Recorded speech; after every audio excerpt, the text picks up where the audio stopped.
Jay Crawford, Adam the Bull, Garrett Bush, Tyvis Powell, Jason Lloyd. Plus, ba-da-da-da-da, you're loving him, Mikey McNuggets. And so many big names, it would take me hours to say all of their names.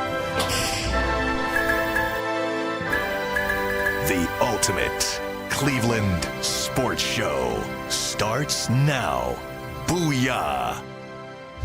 To the ultimate Cleveland sports show, along with Earl the Pearl and G. Bush. I'm Adam the Bull. We got a lot to get to today. We got Anthony, Mike, and Steve behind the glass. Fellas, how you doing? Great, man. How are you? What's going on, Earl? I'm all right, man. This wild, man. It just went out on me. I don't know. What do you mean went out? I can't hear nobody. You can't hear anything? I don't hear anybody. What is happening around here? We falling apart? I don't know. Guardians get another win yesterday. Those people who were on my Twitter page on Friday telling me the season was over, I want written apologies from all those people. Victory laps. As the Guardians have won 4 in a row. Victory laps is always great. There you go. Jhonkensy Noel red hot. We'll get to that later. We'll get to home field advantage later. It was actually a really good game. 2 nights ago, we had a 9-8 slugfest. Last night, you get a low-scoring game. Emmanuel Clase gets a save in the 4th straight game. By the way, I love Emmanuel Clase. I know we're not talking about this today, so I'm going to say it for a minute. I love him. There's no way he's winning the Cy Young Award. So people need to stop with that right now. I don't care if he finishes the season with an 0.50 ERA. He's going to pitch 70 innings. The starters who have a 250, Tarek Skubal of the Tigers got a 250 ERA. He's going to pitch 170 innings. They're not giving it to a closer. A closer hasn't won it in forever. Clase's having one of the best seasons we've ever seen, but he ain't going to win it. You can't. You don't win a Cy Young pitching 100 less innings. It just doesn't happen that way, unless there's no pitcher having a great season, which is not the case. Is it possible that he's just that good? He's fantastic, and he will get votes, more votes than any closer's gotten in a while, which he deserves. But you're not going to get it over an ace pitcher. Yeah. Not you know. Is that like is that the equivalent of a kicker winning? No, not to that extreme. No, Okay, but it's like right now the MVP goes to a quarterback every year, right? Pretty much. Yeah. So it'd be more like a running back or a wide receiver winning. It's possible, but it's unlikely. I would go. That's like a receiver, because if the receiver has that many great yards, then that means the quarterback threw him all them yards. So it's kind of hard to be like, right? Yeah, exactly. Yeah, it's like, who you gonna pick? So anyway, and that's no knock at Clase at all. If any closer's gonna win it here in the past few years, it's him. He's got the best case, but it's just not going to happen. Anyway, a lot of Browns talk today. Coming up a little later, the latest on Mike Hall. Dan Orlovsky has ranked all the NFL quarterbacks in, I think, 6 or 7 different categories. He's made a top 10. Does Deshaun Watson make an appearance on any of those lists? And later in the show, if you want to see G. Bush get angry, he's going to get angry when we tell you what Chris Fedor had to say about Amani Bates. I don't know if it would be angry. Not angry? No. Frustrated? No.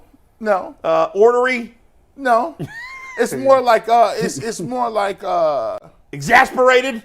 No, it's analysis, I would say. Okay. It's analysis. That's all coming up later. First, we'll say hello to Mike. What's going on, Mike? Yeah, we're doing good. JOK Extensions, where we're going to start the show. Yeah. Big news, threw a little wrench in the rundown, but it's a good wrench to have because it means JOK is sticking around. We'll give you all the details on that contract after a quick word from FanDuel. You guys know I love sports. I love them so much. I never want them to stop. But as the summer gets deeper and deeper and we get further and further away from the NBA season, we get less games than ever. And the sports just aren't sporting like I want them to. But FanDuel lets me keep the sports going whenever I want. All I have to do is open up the app and dream up bets anytime I'm in the mood. And this summer, FanDuel is hooking up all customers with a boost or a bonus daily. That's right. There's something for everyone every day all summer long. So head over to FanDuel.com/UCSS and start making the most out of your summer. FanDuel, an official sports betting partner of Major League Baseball and the Ultimate Cleveland Sports Show. And we start today, Bull, with that extension from the Browns and JOK. It is a 3-year, $39 million, $25 million guaranteed extension to keep JOK with the Browns for the foreseeable future.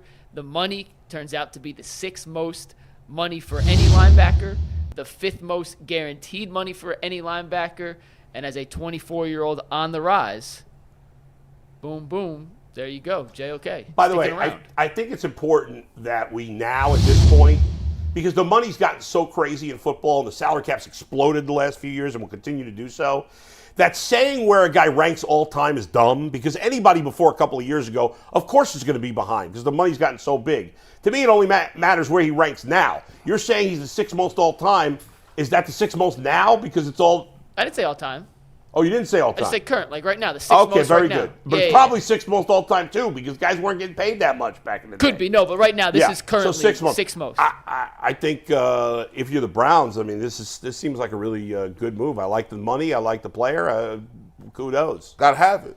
Listen, I'm glad they got this knocked out of the way, because when I said this about last year, I said JOK is the key to the Browns defense. People looked at me like I was nuts. And I'm like, no, the reason he's the key to the defense is because he allows you to do so many different things at that position.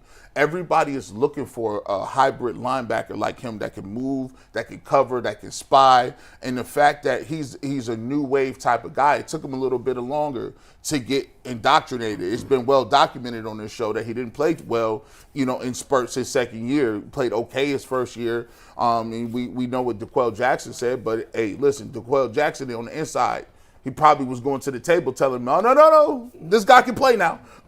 He done got it together. We need to get him a deal. So he's the key to how the Browns want to play. When you have him and you have Myles Garrett and that speed and agility and able to run sideline to sideline, I like the deal, not only for the Browns, but I like the deal for JOK. They had a nice little tidbit at the end. He's 24 years old. They get him right back on the market, able to go get another bite at the apple at 27. And I think when you look at these deals, a lot of young guys should be wanting to look at, instead of getting the long-term security that people want, everybody ain't looking for 5 years, 6 years. Yeah. Give yourself an opportunity to do what Darrelle Revis made popular. Darrelle Revis was getting 6 max deals. I'm like, how? Every time you looked up, Darrelle Revis was like a free agent. I'm like, keep betting on yourself. Keep betting on yourself. He's a free agent every week. Yeah. He like young me in the club. I'm a free agent. You got a girlfriend. I'm a free agent today, just like you. But you're not a free agent anymore. I got a max off the market. I got a max deal. That's right. You got a lifetime deal. I got a max deal. Yeah, I can't. Yeah. Shout out. Earl, what do you got? Man, you know what Dolph said. Rule number 1, get the money first. Rule number 2, don't forget to get the money. That's what Jock did. Yeah, he did. Shout out to Jock for going to get that bag. I think he's a huge part of what the Cleveland Browns want to do on defense. Like, uber athletic, very smart, knows how to read what's going on at the line of scrimmage, and a big part of what the future plans here. We talk about the Browns mantra and what the Browns culture is. He's one of those players that you identify that fits exactly what the Browns culture has become.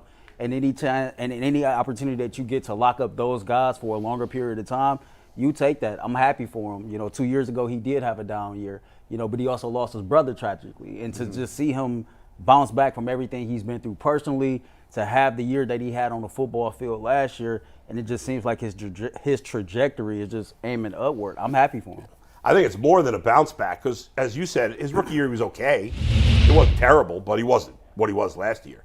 I mean, last year he looked like one of the best linebackers in the league, and he just got paid like one of the best linebackers in the league. So it makes complete sense for both sides. I get what you're saying. Obviously, JOK is not the best player on the Browns defense. We know who the best player is. But you want to have the key to me always on defense is you want one stud at every level. You can't have a stud at every position, but you got to have one stud at every level. So you got Myles Garrett, you got Denzel Ward. Now, JOK hasn't done it for as long as those guys have, but you hope that what you saw last year is not a fluke, and I think we all agree it's not. That they found something with him, with his ability, his athletic ability, his nose for the football, which we didn't think he had. He does. And Jim Schwartz put him in a perfect position to succeed. And it helps that the defensive line was much improved, and it did not allow the offensive lineman to get to the linebacker level. But he had a fantastic season, and he got paid accordingly. Not crazy. It wasn't out of whack in any way where they overpaid him. Linebackers in general don't get paid crazy money like a lot of other positions. So the Browns kind of benefit from that. It feels like not enough money, but, it is compared to other linebackers. So Yeah, I don't think there's any complaints here at all. It's a great move. The Browns have continued to do a very good job of when they have players in recent forever, for 20 years, the Browns didn't really have a lot of players worth signing to extensions. Yeah, you had Joe Hayden, you had Joe Thomas, DeQuell. There was, a couple offensive linemen. It was some guys here and there, but they never had a bunch of guys ever in modern history. Now that they've drafted well or better the last 4 or 5 years, or signed guys that are better, and they have these high caliber players, well, you got to lock them up. The owner's got to be willing to spend the money. The GM's got to be willing or figure out how to move the money around to make it work. And the coach has got to get the best out of the players. That's exactly what's happened. And so the Browns have done a great job of locking up all their guys in their prime. Yeah. And that's what he is. Yeah. Before, I remember they had guys like Jabal Sheard. And they would be like, should we? I like Jabal Sheard. You got to chill out. Like, but here's the guy, though. But see, that's what I'm saying. Like, that's what we used to all do. But I like Jabal Sheard. Jabal Sheard was him to me. You'd be like, because them dudes, when you got here, competent pros from other teams are superstars on the Browns, right? When we got Willie McGinnis, we was like, Willie Mack. Willie Mack was all past his prime. Paul Kruger. Kruger, yeah. Remember Cameron Wembley? Cameron Wembley wore number 95 too. I remember his rookie year, he had all those sacks. Man, I was like, we finally got us a standout linebacker. I was like, he the next Jameer Miller. Nope. Wow, he had the same number too. Hey, with Markevious Mingos of the world, Danny Shelton, these guys, you see what I'm saying? This is why. Now you got ball players that are worth the extra extensions that are getting it done, and now Jimmy trying to get a new stadium. You think Jimmy ain't trying to have a team to put in that stadium? Yeah, absolutely. Nah. He's like, we're going to spend this money on these folks, so it's a good move. I feel like he's who is the next guy that's getting an extension? Is that it? Martin Emerson. Emerson or Newsome? Or Jed Wills. But we think they're gonna let him. That's true. They think Jed Wills we're gonna let him walk. MGIA might end up being the highest paid corner in the NFL. Oh my when God. this is all said and done. So look, it all depends on when because he don't. Number 2 corners don't get paid. Don't break the bank. But what if he come out? What if he had? What if he's an All Pro? An All Pro? That's pretty high. No, I'm joking. He ain't gonna be the highest paid. No, I'm saying if he comes out. And he becomes an All-Pro. I mean, in a weak corner market. Okay, somebody. If he's an All-Pro, sure. The odds of him being an All-Pro. If he's an are not All-Pro, great, he's not a cornerback too, though. He's not a cornerback too, right? Yeah, you have 2 cornerback ones at that. But yes, the Browns still do have some other guys that maybe you're giving extensions to at the end of this year. Who knows? They extended Grant Delpit, right? He's already got the extension. Delpit signed for $12 million a year last year, so this is right in the same range. Newsome, Emerson, Wills is a potential. Amari Cooper, if he balls out again, they want to bring him back. And Njoku's already got his money. Yeah. You know who could also be up? Myles Garrett, who, by the way, and Earl, you mentioned this at the beginning of the offseason, he is falling down. He's not in the top couple in terms of the highest paid defensive edge rushers in football or the highest paid defensive players. He's certainly deserving if he wants. It's true. He could be another guy. I'm surprised he hasn't squawked about it. How old is he? 28? Yeah. Myles Garrett, I believe. I'll double check. Yeah, and I'm surprised he has. Yeah, that you're right. All the pass rushers that have signed since him have all made more money. He might be like the 5th or 6th Myles is 29, highest. or will be 29 this year. He might be like the 5th or 6th highest pass rusher, but I think he's like the 18th highest paid non-quarterback in the NFL.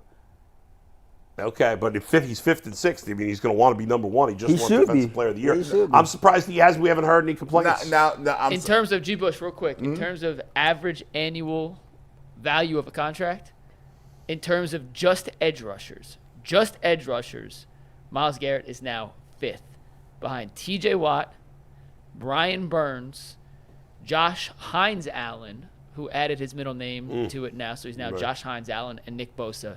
And he's at $9 million less per year on an annual average basis than Nick Bosa. Well, that's because those guys have signed more recently. No, I know, but that's what I'm saying. That's why he has every right if he says, I want to get paid like that. He deserves it. Gee, what were you saying? I didn't mean to cut you off. No, I was going to tell you.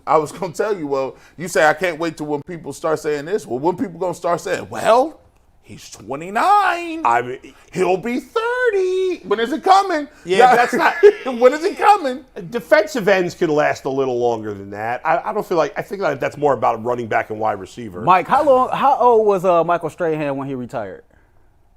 1 second. Well, you've said it too, though, G. You wouldn't be surprised if Miles Garrett just out of the blue retired one day. Like I don't. That would not shock me either. He got other interests. He got other things he want to do. I wouldn't be surprised if he was like, I'm moving to Africa. He'll do that too. Or like you think, like you go back and look at Calvin Johnson. When Calvin Johnson retired, like he had like 1,700. Like he was prime of his career. Same thing with Barry Sanders. We was like, what do you mean? And he was just like, my body hurts. Yeah. I don't like living like this. Yeah. And even Aaron Donald to a certain extent. Aaron Donald could play 4 more years. Easy. Oh, of course. He's like, the amount of commitment that it is to be in this type of shape, I don't want to do it no more. I don't want to have to live like that. Go ahead, Mike. So Miles is 28. He turns 29 during the season. Okay. So in December he turns 29. Yeah. So he is 28. Michael Strahan was 36 when he retired. Yeah, I mean. And real quick, did you guys know what Miles Garrett's middle name is? Super random, but when I Googled his age, his middle name popped up. I think it's a weird name, right? It's unusual. Lorenz. I've never heard of that as a name. Miles Have you ever heard of that as a name? Garrett. Lorenz? If I say this is why you. What you mean you ain't never heard? I've heard of Lorenzo, not Lorenz. Earl. You know a Lorenz? When you say Lorenz, what? Come on. Who's Lorenz? Because this is crazy. Because you're supposed to know this. This is Black Culture 101. Tell me. When you say Lorenz, the next word is what? Tate. Everybody knows Lorenz Tate in the hood, in the community. I don't know who that he is. does all. You don't know who Lorenz Tate is? Who is Lorenz Tate? Oh my God. Mike, do you know who Lorenz Tate is? Obviously, come on now, man. He has no clue who he is. He's an actor from Chicago, bro. He was born in 1975. He's Googling it. You might look it up. His parents were Larry and Peggy, obviously. Larry and He's got a kid Peggy. named Wait, who How is you not Lorenz know Tate? Lorenz Tell me Tate? who he is. Fill me Hey, in. listen, Lorenz Tate done That's every. disrespectful. He bro. done every black movie that we done ever listened to. Hey, the sad part is if Mike was actually watching Power like he was supposed to, Hey, don't spoil it. I Let didn't me get past see. episode 1, but don't spoil it. I must know him if I. Come on, it's not chat. Lorenzo. Come on, chat. oh my God. Lorenz Chat. Tate. He's Yeah, old dog. Oh, I know this guy. Yes, you watch Oh, movies. yeah. That's why I was hurt. But I didn't know his real name. You know every actor's name? You a movie guy. But I don't know every actor's name. You know everything about acting. He's bro. not a star though. He's not a movie star. He's a second tier actor. You seen Menace to Society, right? Yes. But that was a long time ago. That's You Lorenz seen Tate. Love Jones? I know who he is. I've seen the guy. He's been in a million things. I know. But I didn't know him by his name. Listen, hey, I tell you, But there you go. There's a Lorenz. there is a Lorenz. Now the question is, was Miles Garrett named after Lorenz Tate? No, because he It's wasn't. spelled differently, though, for the record. Oh, is it spelled like Lorenzo without the O? Miles is Lorenzo without the O. Yeah. Lorenz Tate is L-A-R-E-N-Z. Yeah, I saw that. That's right. Now, y'all, once again, you act like we spell our names correctly. Yeah, Like, Drew Holiday is the funniest one of all time. What point in time have we ever co-signed or bowed down to regular spelling in our names? It's what we do. It's funny how names have changed in all cultures. I think about like when I was a kid, most of the kids I went to school with, the white kids were often, most of the white kids in my school were either Italian or Jewish. Mm-hmm. Some Irish kids, but mostly Italian and Jewish. So there was Adam and Justin and Michael and Stephen and all those kind of traditional names. All of the apostles, all the names in the Bible. Exactly. And all the black kids in my school were kind of old school names, like Nigel. There was a girl I was friends with. Her name was Shaniqua. And you don't get those names. You never see those names anymore. There's no girls named Shaniqua. Are there any girls named Shaniqua these days? No, Are boys named Nigel? Or Tyrone. I had a friend named Tyrone Parker. No Tyrones anymore. Because now white people are named Tyrone. I got a childhood sometimes. friend named Tyrone. Well, there you go. This is Tyrone. What happened was we started to realize when them names wasn't getting no callbacks for these interviews. Tyrone? Oh, no. You'll never see that. You'll never see that. like we got smart on y'all, Oh, bro. God. Hey, we got smart. But white people too. Most of the kids now, you still see Michael, but there's not a lot of Adams and Justins. Now it's like Tucker and all these like frou-frou white names. Listen, Why'd you throw your hands up like that when you said Tucker? Tucker. I don't know why. Carson, yeah. Carson is another one. Oh, God. You're just naming Fox News names right now, Bull. Come on. What are you What's doing? that? You're just naming Fox News hosts right now. What are you doing? That is right. Oh, yeah, true. That is right. Like you got them names Carter. Yeah. Them is the Chase. Yeah, Chase is a good one. Yeah. They be naming them after random cities. Dallas. Harper's another one. There's a lot of girls, by the way, both black and white, I believe. A lot of Raven. girls named Brooklyn now. Brooklyn, Raven. Yeah. You see that Become a lot. a big name, Brooklyn. Brooklyn is one of those. There's a lot of names that just like died off too. Like, you already know that you're a baby boomer if you be like Esther. Oh yeah, well Phyllis. that's the generation before me. Would say Ruth, Ruth, Phyllis. Esther, Gertrude. That's gone. Ruby. Gertrude is out of there. Ruby, Matilda. Oh, Matilda's out. Ella May. Pauline. Ella May. Pauline, Martha, yeah. or Bertha. I'll tell you a man's name from that generation that's coming back a little bit with kids is Oscar. Oscar That's and coming back. Oliver. And Oliver coming back. Yeah. Medea. I had a Medea. Yeah. You knew a kid named Medea? No, I'm just saying. Like, It's I a think of all May. my GGs. like, all the Mays and Anns and Yeah, right. listen. Oh my goodness. Dana. When I was a kid, there were a lot of girls named Dana. Everybody I don't see that and I didn't anymore. know that everybody in the Philippines is named Mary. What do you mean everybody? Everybody? Literally everybody? So there's like, this is crazy. Yeah. That's why I should get into a reality show. So my wife has like 5 sisters. 4 of them are named Mary. What do they have? Like a different middle name or Yes. something? Yes. Okay. There's Mary like Jo, Mary Ann. Yeah, there's a Mary Ann. She just happened to Yeah. be Mary Rose. I'm like, you got the old name. She was like, yeah. that's like my family. Yeah. It's an Earl Carlton. It's an Earl James. So there you go. yeah, like they just run it back. Doesn't George Foreman, isn't all his Yeah. kids named George? Yes. I think he's got like 9 kids named George. Yeah. Yeah. That's true. That's wild. All right. Yeah, Great detour. Yeah. Great last thoughts on the JOK extension. Win-win for both sides. All in 100%. agreement. I mean, I don't know what's the downside ready to here. go. Listen. Awesome. All right, let's pivot to our next topic. A quick reminder. On Friday, coming up in just 2 days, UCSS is 10 to 11:30.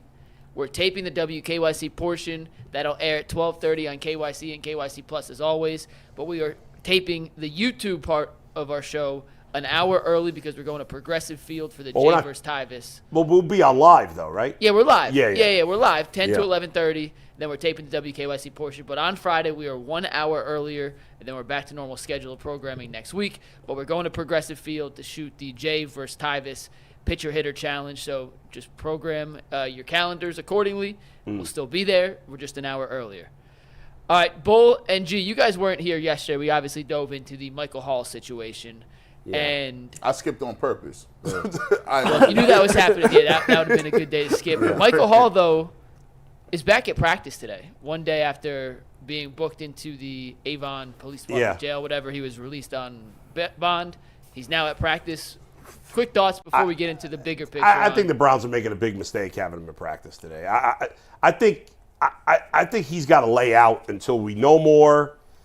And if they got it wrong here or something, then okay, you get him back on the field. But it doesn't look good right now. To have him right back on the field after he got arrested yesterday seems like a bad move. Man, I put it on Twitter. I said, man, look, I'm just say this right now. If it's true, what that police report said, he had the gun and he put it. I can't play with that. That's that's a bye-bye situation. You can't. So you're cutting him If that is true, Yeah. You gotta go. I'm sorry, I can't do it. Like you can't put. And I want to say this too. Now maybe the Browns know something. Maybe they've heard some side of his story. To be honest with you, he has an opportunity to tell his side of the story of what happened, and they have an opportunity to investigate. But the optics look like he just did, especially when you don't make no statements and you don't say nothing, those allegations tend to stick because they're like, well, we haven't heard any other side. Mm-hmm. And it just looks like he did this and went right back to practice like nothing happened. So as always, as I've been clear and concise on every, whether it's assault charges, whether it was Deshaun Watson or whether it was, what's the pitcher's name? I can't think of his name. Trevor Bauer. Yeah. I've always been consistent in saying I withhold my final judgment until I hear the entirety of it or until he goes to court, until we figure out what happens. But just on the optic alone, it don't look very good. And if the allegations come out to be true and he did do that, I can't do it. Got to go. Yeah, I mean, I think they may cut him if it happens. I don't necessarily feel like they have to cut him. I'd wait for it to. I'd put him, on the exempt list or eventually whatever. Just kind of have him off to the side and let it play out. But I certainly would not bring him back to practice the next day. I think the Browns look really bad in this. I mean, for me, this whole thing is uncomfortable to talk about. And so as we talk about this, I'm going to do my best to choose every word I say very carefully. As far as this in particular, he was arrested. He was charged with a misdemeanor 1, domestic violence in the state of Ohio. I tell everybody in this state, man, if you're from Ohio, read the Ohio Revised Code. Like, it's important to know your state laws. Like, M1 is punishable up to 6 months in jail, $1,000 fine. If he's never been in trouble with the law, he'll probably get probation, have to do anger management, etc.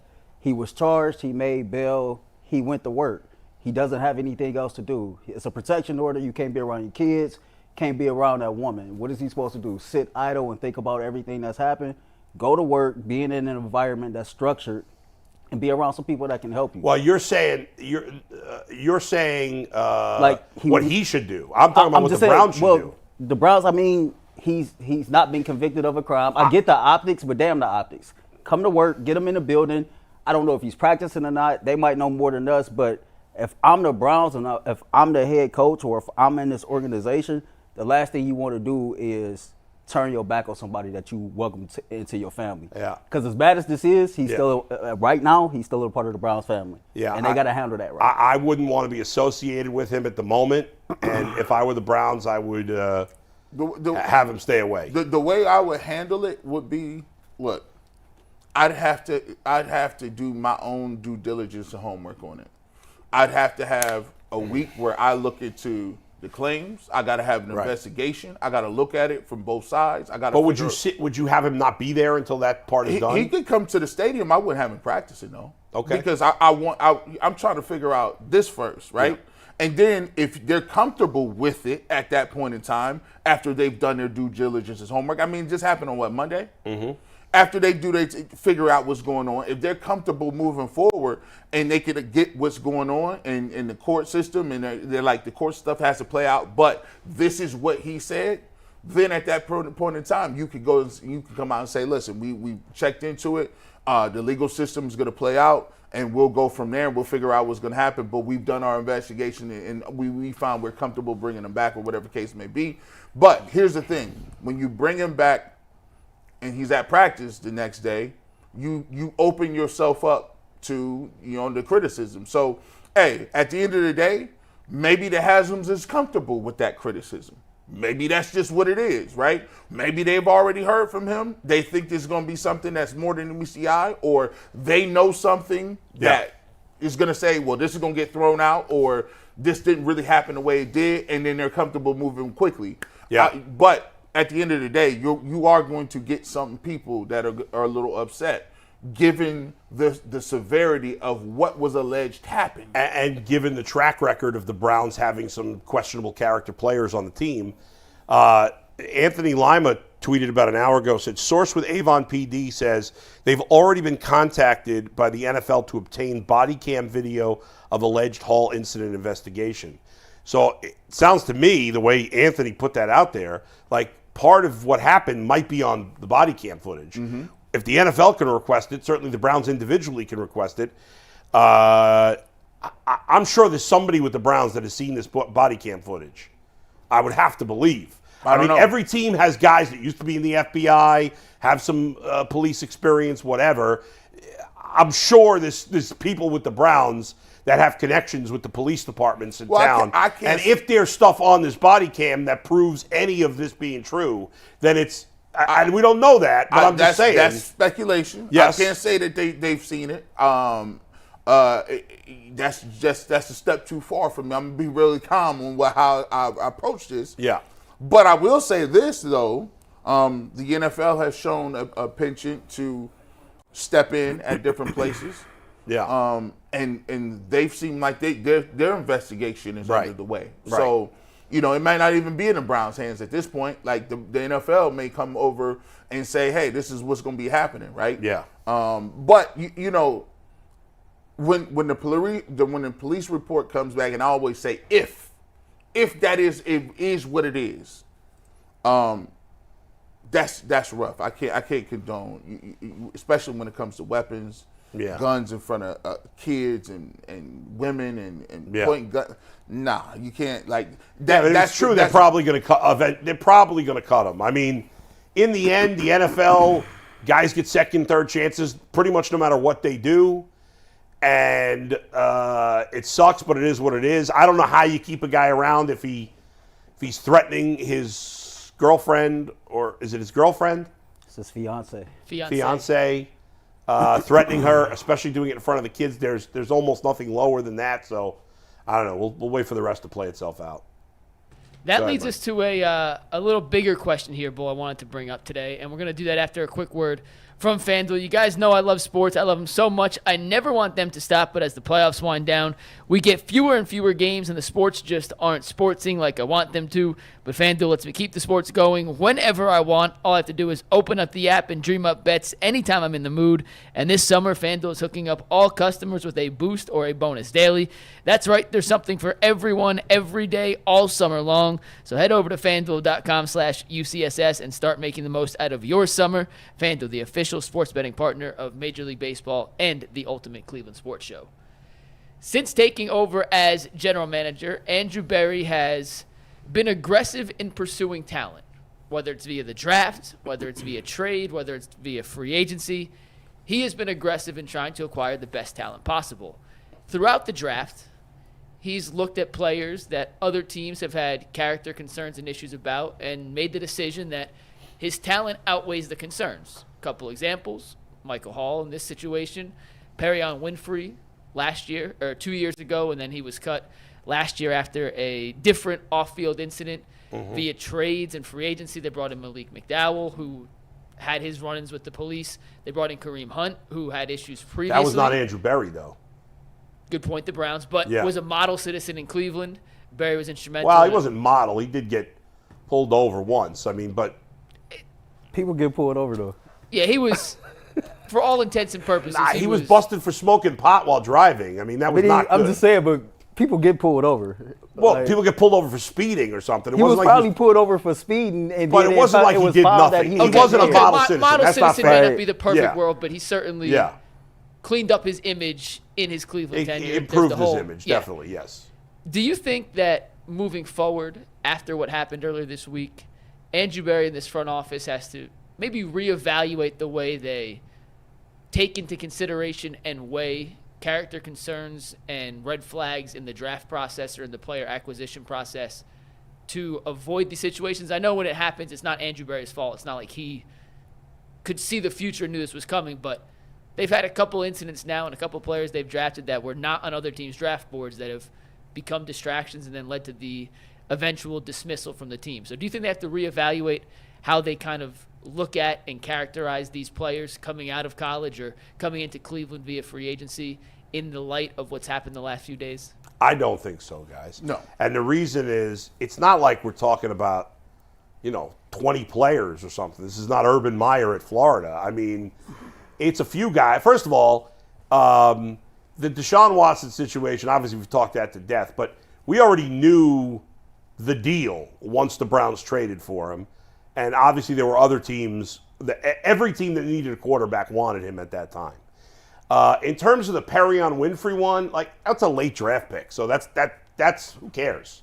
It didn't work out. Our fourth round, all right, not that late, but it's late enough where it's like, okay, the guy's got talent. If we blow a fourth round pick, who cares? Now listen, if they end up cutting Mike Hall, that's a pretty big blunder here to draft a guy in the second round, and he had some questionable character concerns.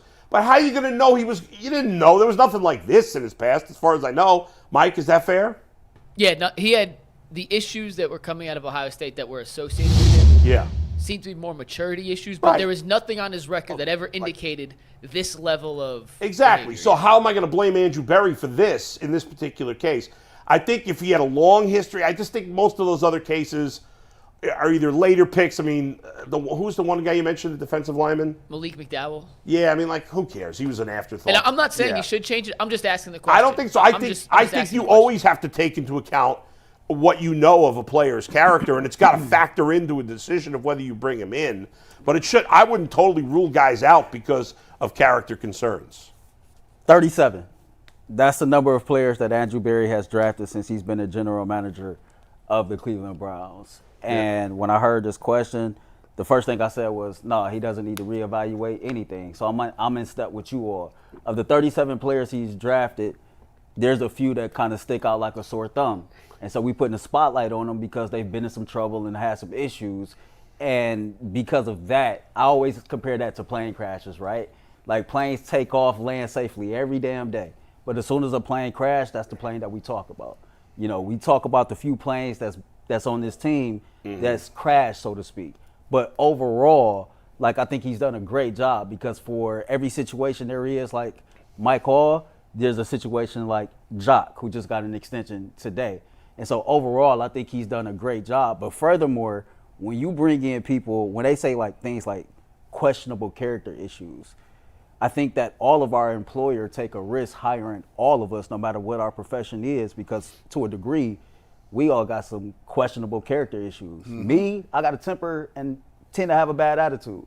That's a character flaw, right? And so the Browns have talked about how they've structured and built a organization to help these guys develop as men and football players. And if they have a guy that they're considering drafting that they might say got some character flaws or some maturity issues, they believe that they have the infrastructure in place to help that person not just develop as a football player, but as a man. And sometimes it don't always work out for you. Some people can't be helped. I showed Ant something earlier today, and G got a chance to witness this firsthand when we spoke at the Juvenile Detention Center. I won't say it on air, but he was even shocked at some of the stuff I shared about my own past and about some of the things that I've overcame.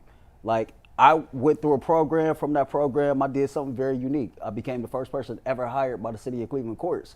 There were people that came through that same program after me, got the same opportunities, and they didn't last and it didn't work. So sometimes you just got to take calculated chances and risks. Sometimes it work out for you, sometimes it don't. Yeah, listen, I agree. I'm a big history major, right? And we talk about football. A lot of people don't understand that there's been over 14 congressmen who have been expelled after being elected, duly elected by the people of their constituents, right? We just had one, and that was expelled in New York in 2023.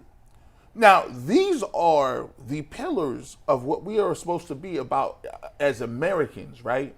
We got people that's taking bribes. We got people lying. We got people doing all kind of stuff, right? So if I can expect that even at the highest levels of business, of government, not this news broke. There was a successful businessman that got arrested that owns a lot of restaurants here in Cleveland that was also arrested for a lot of stuff. Now, I'm not confused about what this world is. There's a lot of things that go on that's bad. There's a lot of things that go on that could be less unsavory, shall we put it. But Andrew Berry's job is to put good football players on the field. Every time that you draft somebody, you take a crapshoot, right? You roll in the dice to see if this guy can either be good, whether this guy can make it under the pressure, whether he can make plays, and if he can stay out of trouble. But we also have to take into considerations of this. When you become a millionaire, right? When you get a lot of money, go watch the number of people that win the lottery, and then they say, my life just went to hell. My family started looking at me. I got people that I knew for years that are preying on me.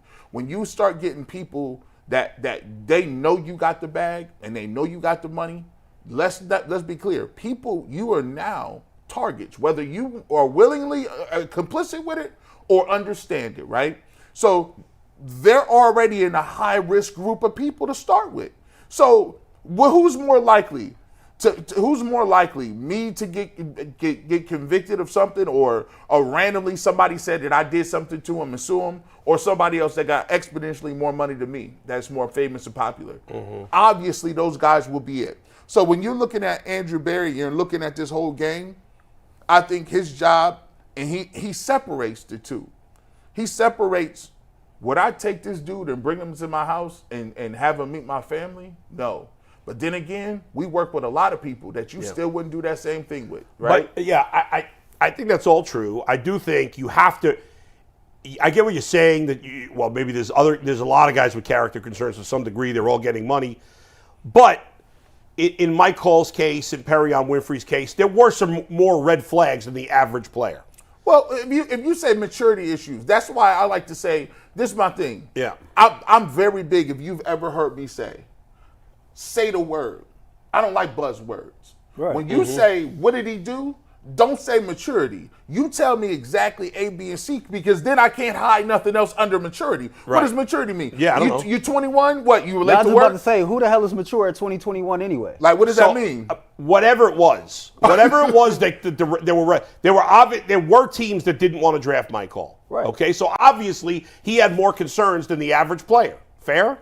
I think it was more concerns of him coming out too early and not being ready enough. I don't really know what the reason was. Was there?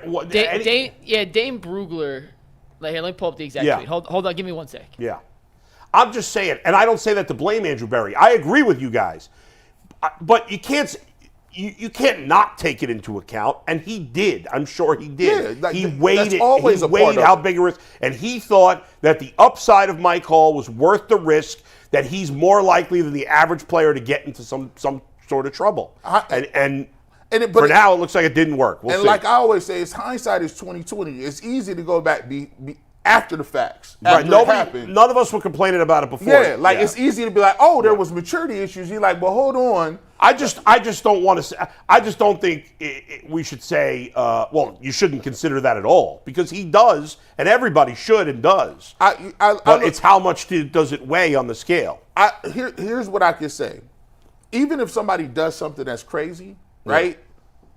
It's okay for you to be like, well, we didn't see that. It's okay to be like, I didn't see that. The person that I saw right there, we didn't see that. We didn't have a track record of that. Sometimes it's like we want to make ourselves feel better about like what happened. It's on both sides. It's a bad story. But as humans, we want to like lessen the blow by saying that there was all these red flags that we just blew through them. And that don't necessarily have to be a case. It could be a case where anybody in this room, if it can be triggered into doing anything, you don't know what it could be. Anybody could just be like, oh. There were no red flags. I mean, right. You just said that to me?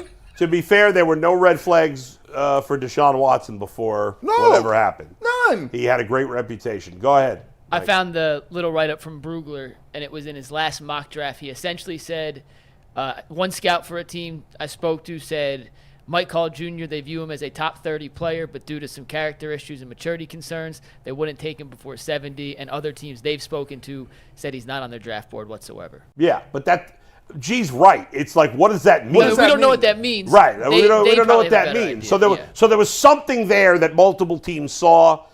Andrew Berry didn't go into the draft ignoring whatever it was. Yeah, he factored it in, and he decided in the end that the talent was worth the risk. And right now it looks like it's not going to work out. And you got to give him some level of criticism for that. But in the end, the big picture, I think I agree. Andrew Berry overall has done a pretty good job. And I'm not gonna say he needs to change the way he does his I'll process be honest, because of this. I have a hard time giving him some criticism for it because I understand the process and I respect it. You know, Andrew Berry, as both of you just alluded to, he does separate the two. They are men, human beings, but they're also football players. And you're giving somebody an opportunity, so I don't think he should take criticism for giving somebody an opportunity because it's not like any of us have a time machine that can push us forward to let us know how somebody is going to behave, right? Once we give them an opportunity. Like I said, all of our employers take chances and risk on us as individuals. They don't know how it's going to turn out until they take that chance. Did it work out or it didn't? So I can't sit up here and knock him for giving people an opportunity to earn a living and grow as people and as players. Yeah, but in the end, when you're a GM of a football team, if you blow a draft pick, you get criticism for that. Whether you blow it because the guy just wasn't good or because the guy got in trouble, you get criticized when you blow a draft pick. You own your record. That's it. So that's what he gets criticism for. To me, Andrew Berry got a worse track record drafting wide receivers than he do with people with flawed character issues. But if I'm being honest. In this case, when I say he deserves some criticism, if they end up cutting Mike Hall because of this, well then, yeah, it was a wasted second-round pick. But see, here's the thing: at the top of the ticket, whether you like it or not, I'm just giving you. I hold the mirror up to you. You decide what you see. He's at practice. It don't look like that's going to be a wasted draft pick. True. I mean, right now. I mean, he may get suspended. Like we don't know what's going to happen. He may get suspended, but that's the way. Like the owner dealing with that. He's a second-round pick, right? Mm-hmm. That goes to the top of the ticket. That goes to the top of the food chain. Call. Yeah, that's a Jimmy call. If he gets suspended, let's say he gets a big suspension for the year, it's at least a wasted pick for this year. Yes, it is a wasted pick for this year, right? Yeah. If he was a 6th-round pick, he gets cut. He's out of here. Oh, he's gone. Yeah, 100%. He's out of here. 100%. But here. I said I don't think they should cut him right now until the whole thing plays itself out. I don't know that they'll cut him. Period. Now, if he get arrested and go to jail, that's it. He's not getting arrested and going to jail for this. Well, listen, I'm just saying, for me, I'm not saying, is he probably going to go to jail or should he go to jail? I'm just saying that's the way the world works. Yeah. But I've seen the tweets, like you mentioned Lima's tweet, I've seen the tweets and all the stuff that's on social media right now. And I kind of laugh at it because to me, they're trying to, this is bad, but the way they're trying to paint it, you could tell who got certain backgrounds and who don't. Everything that's going on is standard procedure when you catch a misdemeanor domestic violence charge in the state of Ohio. Why is it a misdemeanor? Anytime that you don't have a criminal record, and this is the case, it's a misdemeanor the first time out. That's crazy to me. That's the Ohio Revised Code. That's I hear you. There's nothing funny. So this is serious business. It's serious business. You're threatening your fiance in front of the kid. I guess the point I was trying to make with a gun is pretty disturbing. Because yesterday when Tyvis brought it up, you know, I said that if everything that's in that police report is true and all of this is true, then the Browns probably should cut him. But I woke up this morning and I kind of walked that back a little bit because, one, I don't know Mike Hall. And, if the Browns are about what they say they are about, then cutting him and releasing him and just putting him back out here to the world might be a detriment to him more so than what's going on now. Because people still have to understand, this still everyday real life. He still got a kid with this woman. He still got to deal with this woman day in and day out. And he still got to, just be a father and be a man and be a son, etc. And so, what I'm saying is, if the Browns have preached everything that they've preached, I just wish, I don't know if there's a way that you can, maybe take football away from them, but don't take them away from the team. Because if this organization has grown into everything that we believe it has, then Michael Jr. might need them if he don't feel like he has anybody else. It's not a charity, and they owe him nothing. Why did they owe him something? If he did what's done, he's owed no sympathy. He's owed no help. No, everybody's help. And see, That's your opinion. That's my opinion. And my opinion is different because, again, when to me, Earl, none there's of us no is excuse. perfect. If he did what he did, there's no Right. excuse. And I'm no saying, excuse. like, boy, I don't sit up here and speak in absolutes, and that's why I say this is uncomfortable because I never try to come off like as a hypocrite or like I've never done shit. And a lot of people speak on these situations like they've never done shit. And that's what triggers me. Like when people speak in absolutes, like a man or a woman is not allowed to earn an income, not allowed to work, shouldn't be given a second chance, don't deserve no help, like don't deserve no like type of whatever because of what they've done or whatever the case may be. Like I get it, you different, I'm different. I wasn't raised like that. That's all I'm saying. Okay. Go ahead. What I'll say is, if and I keep saying if true, I believe that they should cut him, and the reason is sometimes it takes accountability and it takes consequences for you to understand. Not saying that he don't need a second chance, because somebody in the league will probably give him another chance, and it's up to him to do with that second chance. He's going to make the best of it. However, I do believe in accountability, and I do believe in having to have consequences for certain behavior. For me, sometimes a lot of people will say, and I go to prisons and different things. Some people tell you, going to prison saved my life because it slowed me down. Yet, did I want to go to prison? No, but me being in here got me to get the help I needed. It got me to think, and it got me to be out of that vicious cycle. So sometimes it takes bad things to happen to you, those consequential things, to say, the wages of my actions is X, and there ain't no way you can skate around that. When you're dealing with guns and when you're dealing with things like that of that nature, people's lives can be changed irreparably. You know, guns can go off, accidents happen. And when you got that around children or minors, you got to also understand the way that it's perceived and the way that's seen, right? Because we want to stop the cycle. We want to stop kids from growing up without parents. In that case, there could have been people without parents. That's right. You know what I'm saying? Right. So I want him to understand that, and not saying that he did it. I'm just only going on if.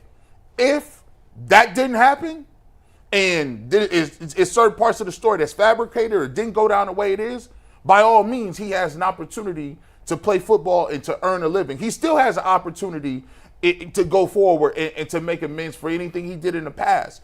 However, I don't want to come off as saying that there's no consequential levels to it, because at the end of the day, Deshaun Watson faced consequences. He's still facing those consequences. You know, he's still now, and one of those consequences is your reputation being that. And I'm not trying to come off like he shouldn't face any consequences, because guess what? He woke up facing consequences today. Yeah. He got a protection order to where he can't even see his child that I'm 100% sure that he loves. You are? Yeah, I am. If you love your child, you threaten the mom. I'm I don't know about that. sure that you love your child. You can love people. And I'm do 100% sure that he loves his child. You can love your kid and do stupid. There's no way you could be 100% sure. Okay, right. I'm gonna say the man loves his child. Okay. So my point is, if you woke up this morning and you can't even look at your child that you may or may not love or care about, that's a consequence of your actions right then and there, right? Mm-hmm. So consequences is not going to just come from if or if not he can play football. Like, this man finna deal with some real life consequences that's much bigger Which he than brought that. all on himself. And so when you say like he doesn't deserve any help, maybe to your point, he probably don't deserve no help from the Browns. That's your opinion. But all I'm saying is, I think he does deserve some help. He definitely needs some help, because he's going to be a father and he's going to have to deal with this child and this woman much longer than whatever NFL career he has or would have had anyway. Well, a couple things to that. First of all, he may not have anything to do with the child if the courts stop him. That's a temporary hold as the process goes through. That's how it's standard. Right, but if he exhibits this kind of behavior again, it could become more long-term. There are parents that lose rights sometimes, are there not?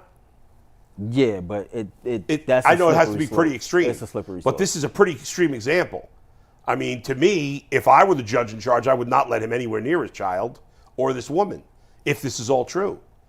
He threatened her with a gun. He may have ruined that kid's life forever, because that kid had to see his dad or I don't know if it's a boy or a girl. The kid. And that's a consequence to his actions. So when people, that's why I'm saying that's a consequence for the kid. The kid's life may be ruined already. It's a consequence all the way around the board. But nobody he wins was in the this one who situation. caused it. Nothing happened to him. Nobody is disagreeing with Yeah. that fact. But what I'm saying is, when you're talking about consequences, Yeah. you're just narrowing it down to should he or should he not play football. What I'm telling you is, from the moment that those actions took place, this man been suffering consequences I just in don't real believe life. that I don't think suffering is a fair word because he brought it on himself. Just because you bring something on yourself don't mean you don't suffer But here's the thing, consequences. Earl. I believe in second chances. But I don't believe, see, what drives me crazy about second chances is I don't think you deserve a second chance. I think you earn a second chance. And to me, that's not everybody. If you show no remorse, obviously it's too early to get to that point yet.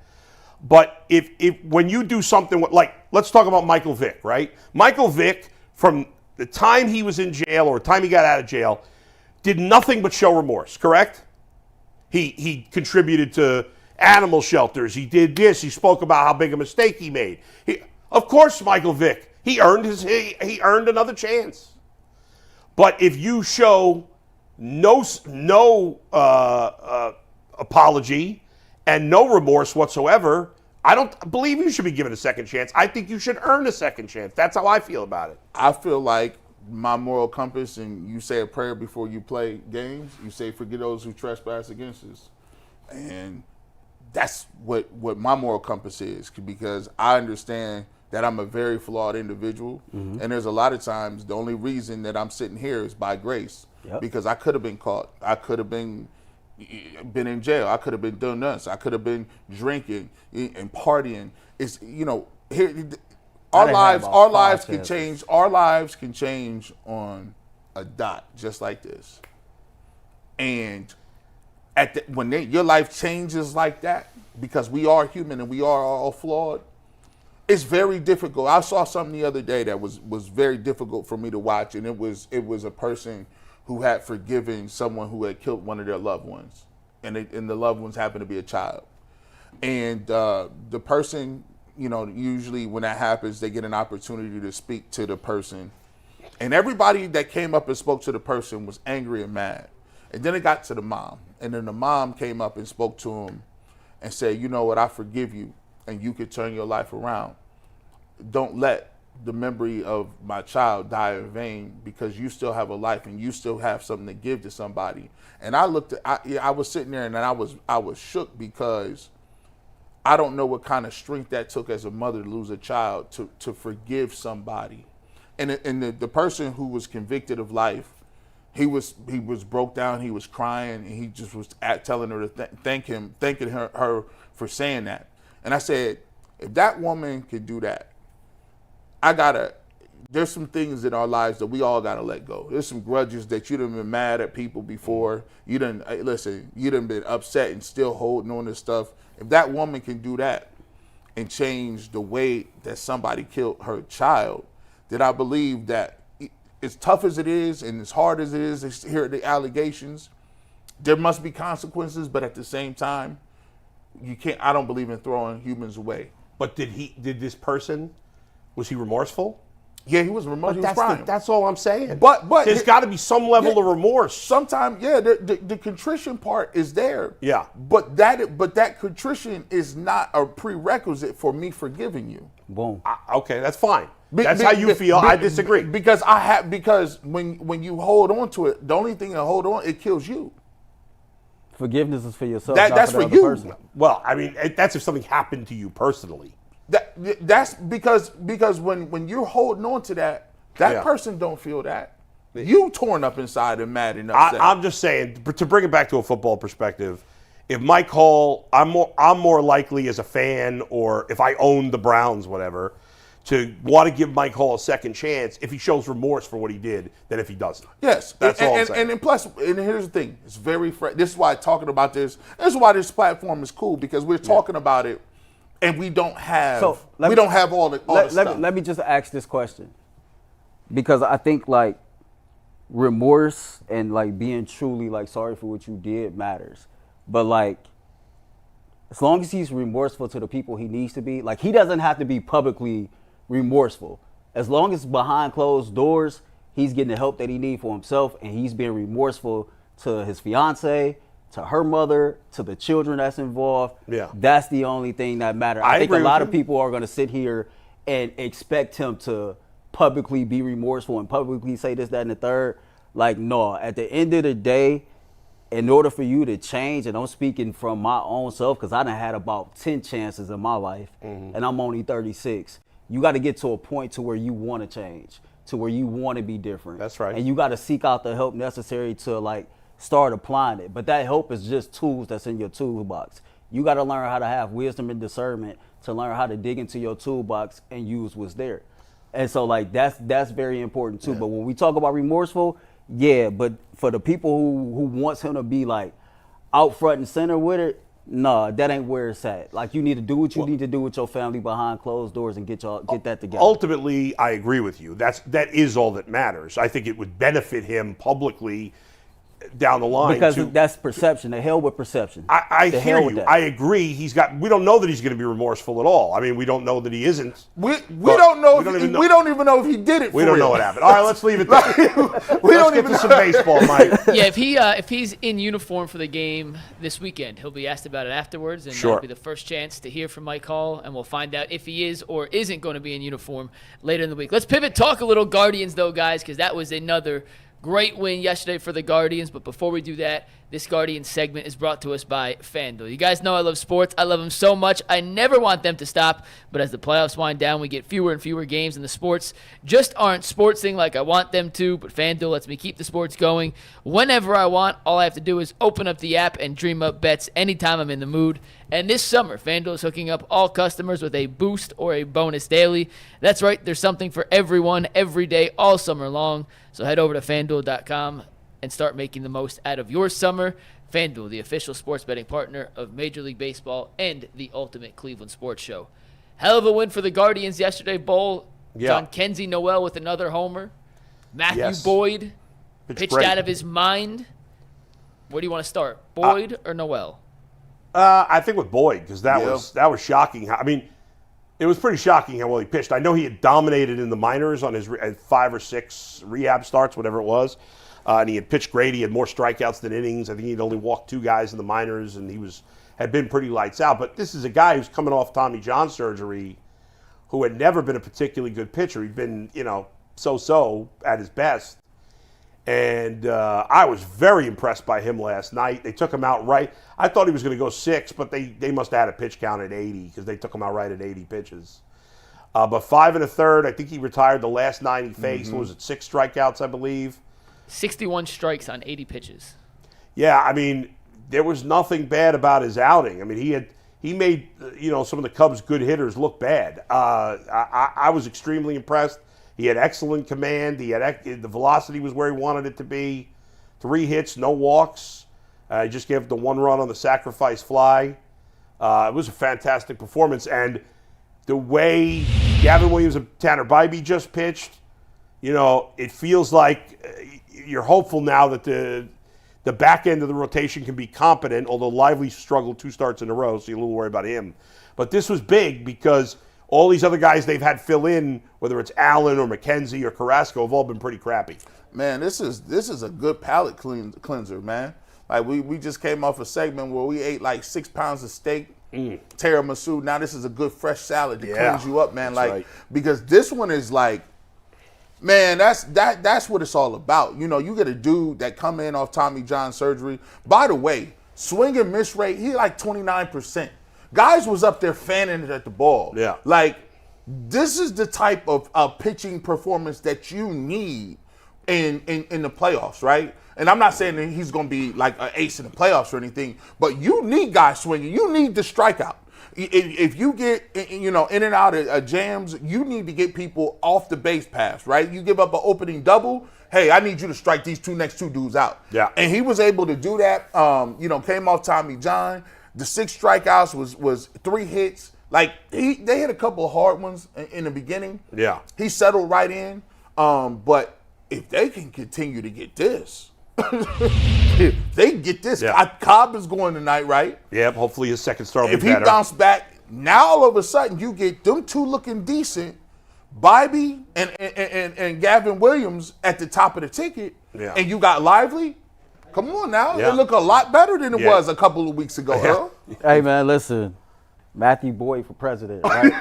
I'm at the point now to where I'm convinced. He caught that. I'm he caught convinced. that blue wave. I'm convinced Tommy John surgery is the blueprint to becoming a better pitcher in the future. I'm trying to tell you. I'm trying to get that. Hopefully he'll have the best 2 months of his career. I'm trying to get that TJ. Hey, Guy's stronger than ever. Voluntary. Garrett Bush just did voluntary. Let me get that voluntary TJ. Yeah. But I thought he had a very, very dominant performance, man. He seemed very confident. I heard him speaking the post game after the fact. And he seemed like, man, he just couldn't wait to get back to pitching in the major leagues. And he talked about how much baseball is important to him, how much he believed he still has in the tank, and how much he's looking forward to helping his team. Yeah. And I think if he could continue to pitch the way he pitched last night, and Gavin Williams and Tanner Bybee can hold it down, then Lively could give us something. Man, we cooking like we in there like swimwear, baby. And big Christmas, man, like Okay. Christmas, baby. Okay. Here's what we're gonna have to do. See, we're not gonna do this. We be clowning. It's time. Big Christmas is not no novelty. We gotta start putting some respect on. He's supposed to be in this lineup. We've been trying everybody out there to right field. Everything that we thought Kyle Manzardo was. We were supposed to be getting Lane. I always want to call him Lane Johnson. Lane Johnson. Lane Johnson is a tackle for the Eagles. Listen, he's not hitting all that great. You look at the home runs. 2 home runs in the last, 3 games? 3 home runs in the last 2 games. 3 home runs in the last 2 games. Listen. And by the way, the one yesterday took a bounce and was out of the stadium. It was rolling to the queue. If he's going to, I'm not laughing no more about swings and misses. I don't care. If you're going to deliver that type of power, I need people that's going to change the game in one swing. That's what you need. It don't matter about, listen, everybody ain't going to have an OPS. Everybody ain't going to have a great eye at the plate. You need 1 or 2 of these guys. And they was given a lot of minutes to these other guys. They made some acquisitions. And I like the fact he came in. He didn't pout about it. He came around and put the ball out of the park. He's like, this is what happens when you give Big Christmas and let him open some presents in July. I want to open them. I want my presents now. Mike, isn't he 4th on the team in home, or 5th? He's 5th, right? But behind Naylor, Ramirez, Quan, Fry, and yes, he's 5th. Right. I saw real quick. Yeah. I forget who tweeted this out yesterday, and I apologize for stealing. Not giving He about to credit. steal it. No, I didn't listen. I didn't steal it because someone did it. But someone said they should rename that left field home run porch the North Pole, after how Jhonkensy has hit 3 piss missiles out that way the last few days. He's out here. Piss missiles. I don't know how I feel about that. You tried that. I don't love piss missiles. You got to say it 2 more times that didn't take hold of it. We're gonna. The only thing I don't like more than that is when people say somebody's butt hurt. Hey, Mike, I want to punch everybody in the face. That Mike, says the that. home run So you're yesterday. butthurt over piss missiles? See, I'm going to punch you right in the face. So this guy has 9 home runs playing limited bats. 33 games. How many games? 33 games. How many he has plate appearances does he have? 83 plate appearances, or 83 at bats. Okay, and how many plate appearances? 90? 87. He's walked 4 times. Okay. So listen, there's some flaw in the player. There's no doubt about it. But the Guardians, despite having better home run totals than last year, are still flawed home run wise after the top of the lineup. This guy's got prodigious power. The fact that he is 5th on the team in home runs in 84 plate, 87 plate appearances? 87 plate appearances. That's 1 home run less than every 9 plate appearances, okay? That's ridiculous. He absolutely needs to be in the lineup every day. Now, people are getting insane about Lane Thomas. It shouldn't be between Lane Thomas and Jhonkensy Noel. Lane Thomas should still be playing nearly every day. I know he's been awful so far. You could play them both every day. Yeah. You could DH Jhonkensy Noel. You could play Lane Thomas in center field. It doesn't have to be one. There's no need for one or the other when the other guys aren't very good. Lane Thomas has been here 2 seconds. Let's not write him off because he's gotten off to a bad start. But Jhonkensy Noel absolutely should be in the lineup every day. And I don't think it's crazy that he can hit 11 more home runs this season in the final 2 months and finally be the first Guardians outfielder with 20 home runs since Michael Bradley over a decade ago. So I'm putting this guy in the lineup every day. Obviously, I'll bat him higher against lefties than I would against righties. But I'll tell you what, with David Fry struggling, what I'm doing right now against lefties, here's what the top of my lineup would look like against lefties. I would have Quan 1, Lane Thomas 2, Ramirez 3, Naylor 4, Jhonkensy 5, and David Fry 6. Now you got something. That's right. And then you got Jimenez 7th. He's been a little better lately. But he can surprise you every now and again. And then against righties, okay, now against righties, I'm putting Jose in the 2 spot. I'm moving Naylor up, and I'm betting Jhonkensy clean up against righties because Lane Thomas and David Fry are not as good against righties. This is fall ball league bull right this, here. This is it. This is fall ball. My team is all over it.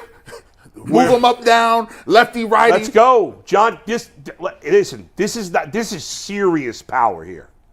I mean, he's hitting the ball over the stadium. Serious power. Bull said no BSing. This is serious. This is for real. And by the way, I like his backflip. And he's going to strike out. He's going to do all kind. He's going to have some at bats where he looks like crap when he faces a really good pitcher. But I got to see. I got to see him in there every day. Who am I playing that I would not play him every day? I don't need to see Tyler Freeman or Brian Rocchio or any of these other slappies on the back end. And by the way, they need to bring back the old ESPN dudes. Who's the dude that En Fuego? En Fuego. Aloha means goodbye. Yeah. Every time I hear it, I'm like, bro, he got a name. He got the Sports Center name when you used to go back to Sports Center and watch in the morning just for the baseball highlight. Chris Berman would have fun with this guy.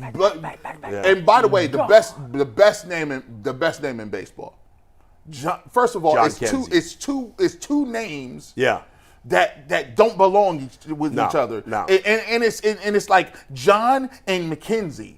Yeah. But it's a guy. It's Jhonkensy Noel. Yeah. The first Noel, Big Christmas himself. Listen, that's worth another contract in itself. All you got to do is hit 20 home runs, big fella. Well, I know you're a guy who loves the advanced analytics of baseball. Yeah. How much importance or weight do you put into a player's average bat speed?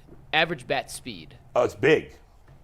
Where do you think Jhonkensy Noel ranks in Major League Baseball this year of all players with at least 80 at-bats? 4. In terms of the fastest average bat speed? I would bet it's near top 10%. How about third overall? Third overall? I said 4. Look at you said 4. I said 4. Who's ahead of him? Try to guess the top 10. Old boy from the Phillies. What's his name? Bryce Harper? Yeah. Schwarber? Or Schwarber? Schwarber's in it. Harper's not. So Ohtani? Ohtani is not. Oh, wow. Ohtani's 14th. Huh. Where's Schwarber? 5th. Hold on. Giancarlo Stanton? Number 1. He's swinging hard, bro. Aaron Judge? Number 6. Pause. Golly, G. Bush. So Noel's faster on an average bat speed with an average bat speed of 78.1 miles per hour per swing. I mean, that's pretty. I'll give you the rest of the top 10 real quick. Maturity issues right here. Juan Soto on the list? Juan Soto is not in the top 15. Oh. The top 10, Giancarlo Stanton. Okay. O'Neal Cruz, second Pittsburgh okay. shortstop. Jhonkensy Noel, third. Matt Wallner of the Twins, fourth. Schwarber, fifth. Aaron Judge, sixth. Yeah. Ronald Acuna Jr., seventh. He's hurt. Joe Adell, eighth. Matt Chapman, ninth. And Yordan Alvarez, 10th. So And pretty impressive. outside of Joe Adell, all those I haven't paid as close attention. Joe Adell's I don't think having a particularly great season, but the rest of the guys are all. Is Wallner having a good year? I mean, he hasn't been up that long, but he's been pretty good. But overall, it's a list of guys who have been. Most of those guys are excellent. Adell has 18 homers. It does. Yeah, 18 The Angels homers, is so off the 54 radar. ribbies. He's having a pretty good year. He's only hitting 203. Who's though. 11 through 15? 11 through 15, Miguel Sano, Christopher Morel. Well, that hurts. That hurts the list. Miguel Sano's basically out of baseball. Christopher Morel has tons of power, but he's batting under 200.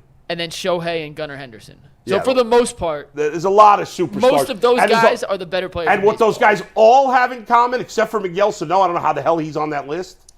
They all have every guy on that list besides Sano, and even Sano, he just didn't play much this year. I can't believe he even had 80 at bats. He has 83, the exact same amount Yeah, as. they all have big time power. Every guy on that list. Man, listen. That was crazy, man. Is there anybody on that list without a lot of home runs per at bat? Sano has 2 homers. Yeah, he's the only one. Yeah. Everybody else on that list got a lot of home runs. What's so funny? What's it? Oh, what?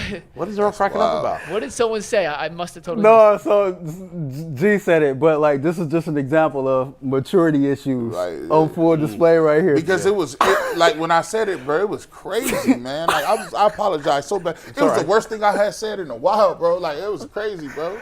Yeah. Man. One Shout other out to thing- Big Chris. You need to go back to the drawing board. One other thing on the game last night, guys, and that's Emmanuel Clase became the first Indian/Guardians. Don't say his name. Don't you say his name around me. Relief pitcher. Don't you say his name around me. Joe Table.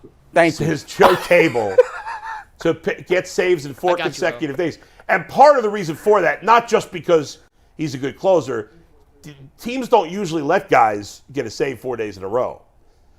Because usually they don't let you pitch 4 days in a row. You make sure you get a day off. Now, I can't imagine they'll let him pitch today 5 days in a row if the game's close. You'll probably have either Gaddis or Cade Smith pitch the ninth tonight because those two guys didn't pitch. They both pitched yesterday, but they didn't pitch the day before. But obviously, Clase, I mean, just another outstanding performance. It was his fourth day pitching in a row, and he's still throwing 100 miles an hour. And painting the corner. And he's throwing a sinker now. I told he's Mike crazy. and Ant this morning when we was talking about it, I said I think that was pretty impressive. But anytime somebody is mentioned in the same category with that dude, Yeah. I get a little uneasy. See, Get we the talked willies. earlier in the show about learning how to let things go. Yeah. That was the first time that I was allowed to stay up late on the school night, and Yeah. he ruined it for me. Yeah, well, let it go. You got to forgive Jose Mesa. You said his name, damn it! Joe Tables. Get it right. Senior Slam, and he was lights out that year too. He was. He was lights out, man. Go ahead, Mike. We got another Guardians topic. Quick reminder, if you want to subscribe to the UCSS newsletter, it comes out every Monday. Earl writes a nice little article. There's a top 5 from Steve Becker, which we're going to talk about in overtime today. His top 5 list. It's a bit of exclusive content, a reminder of what you missed. And if you text that number at the bottom of your screen right now, you can be signed up for the weekly UCSS newsletter. Bull, I was surprised to find out that the Guardians have the best home record in baseball this year. I knew they'd been good. I didn't realize they had been that good at Progressive Field this season. Yeah, they have the best home record in baseball with a 37-20 record. Phillies and Dodgers tied for second, and then 2 other AL Central teams, the Twins and the Royals, have the 4th and 5th best home records in all of baseball this season. When you look at the long-term picture, the big picture outlook for the Guardians, they've been so good at Progressive Field. Do they need home field advantage throughout the playoffs in order to reach the World Series Bowl, or do you think they can still do it if they don't get that number 1 seed and have to play on the road? I think they could do it either way. Just because of the nature of baseball and the unpredictability of it. It's not like football where it's so much harder to win on the road. Now, the Guardians do have a far better record at home than they do on the road.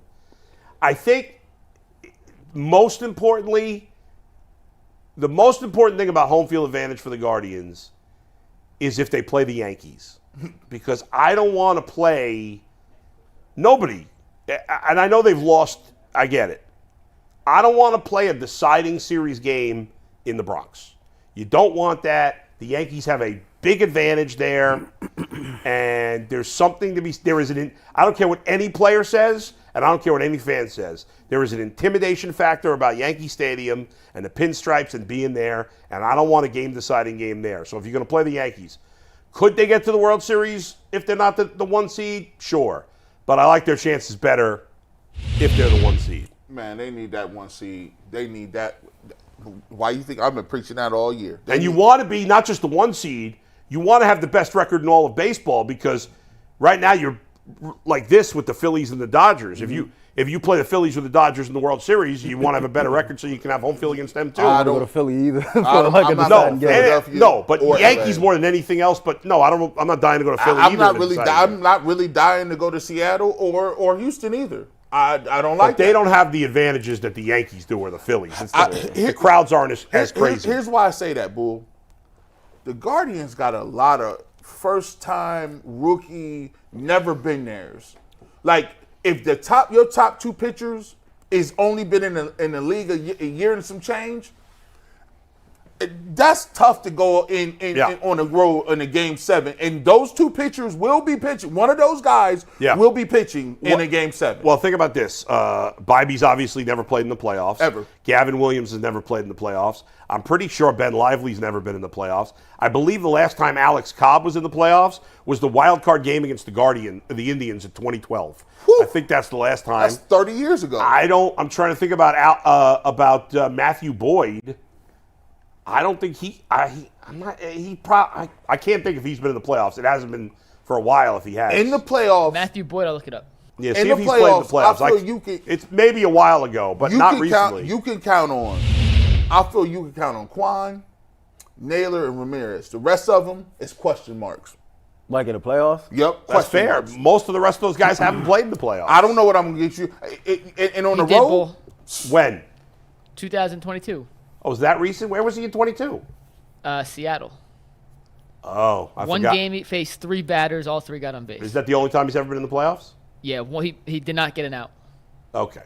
So he made one appearance in the playoffs. I forgot he was on Seattle in 2020. man, it's like the crowd factor in the NCAA football. Man, you trying to make an audible? It's a big question mark. Right, and Screen get The the shaking. screen shaking. I'm like, bro, they up there bat. They can't pick no pitches out. It's a slider of that. People up there strike, and you know they start squeezing you in the playoffs. I remember this is facts. I remember playing the Braves in '95. Oh wow, that strike zone. These boys, it was name recognition. Glavin was getting every corner. Maddox was getting every. Oh, yeah. Smoltz was getting. I'm like, when did the strike zone be way out there?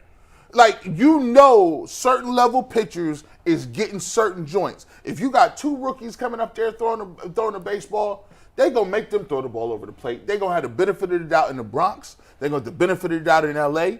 I don't like away games. I don't play away games even in real life, Earl. He said I don't play. By the way, In real life, I ain't going there. I'm gonna come to my city. No, the Guardians are 9th in home runs at home. They're tied for 17th in home runs on the road. So they're top third of the league in home runs at home. On the road, they're middle of the pack. we got that little breeze alley out there. That the ball been moving out this way. Listen, right. it's pop flies that look like that would have been outs 4 or 5 years ago that are going out of the ballpark. I seen Quan hit a ball, and I'm like, this is a can of corn.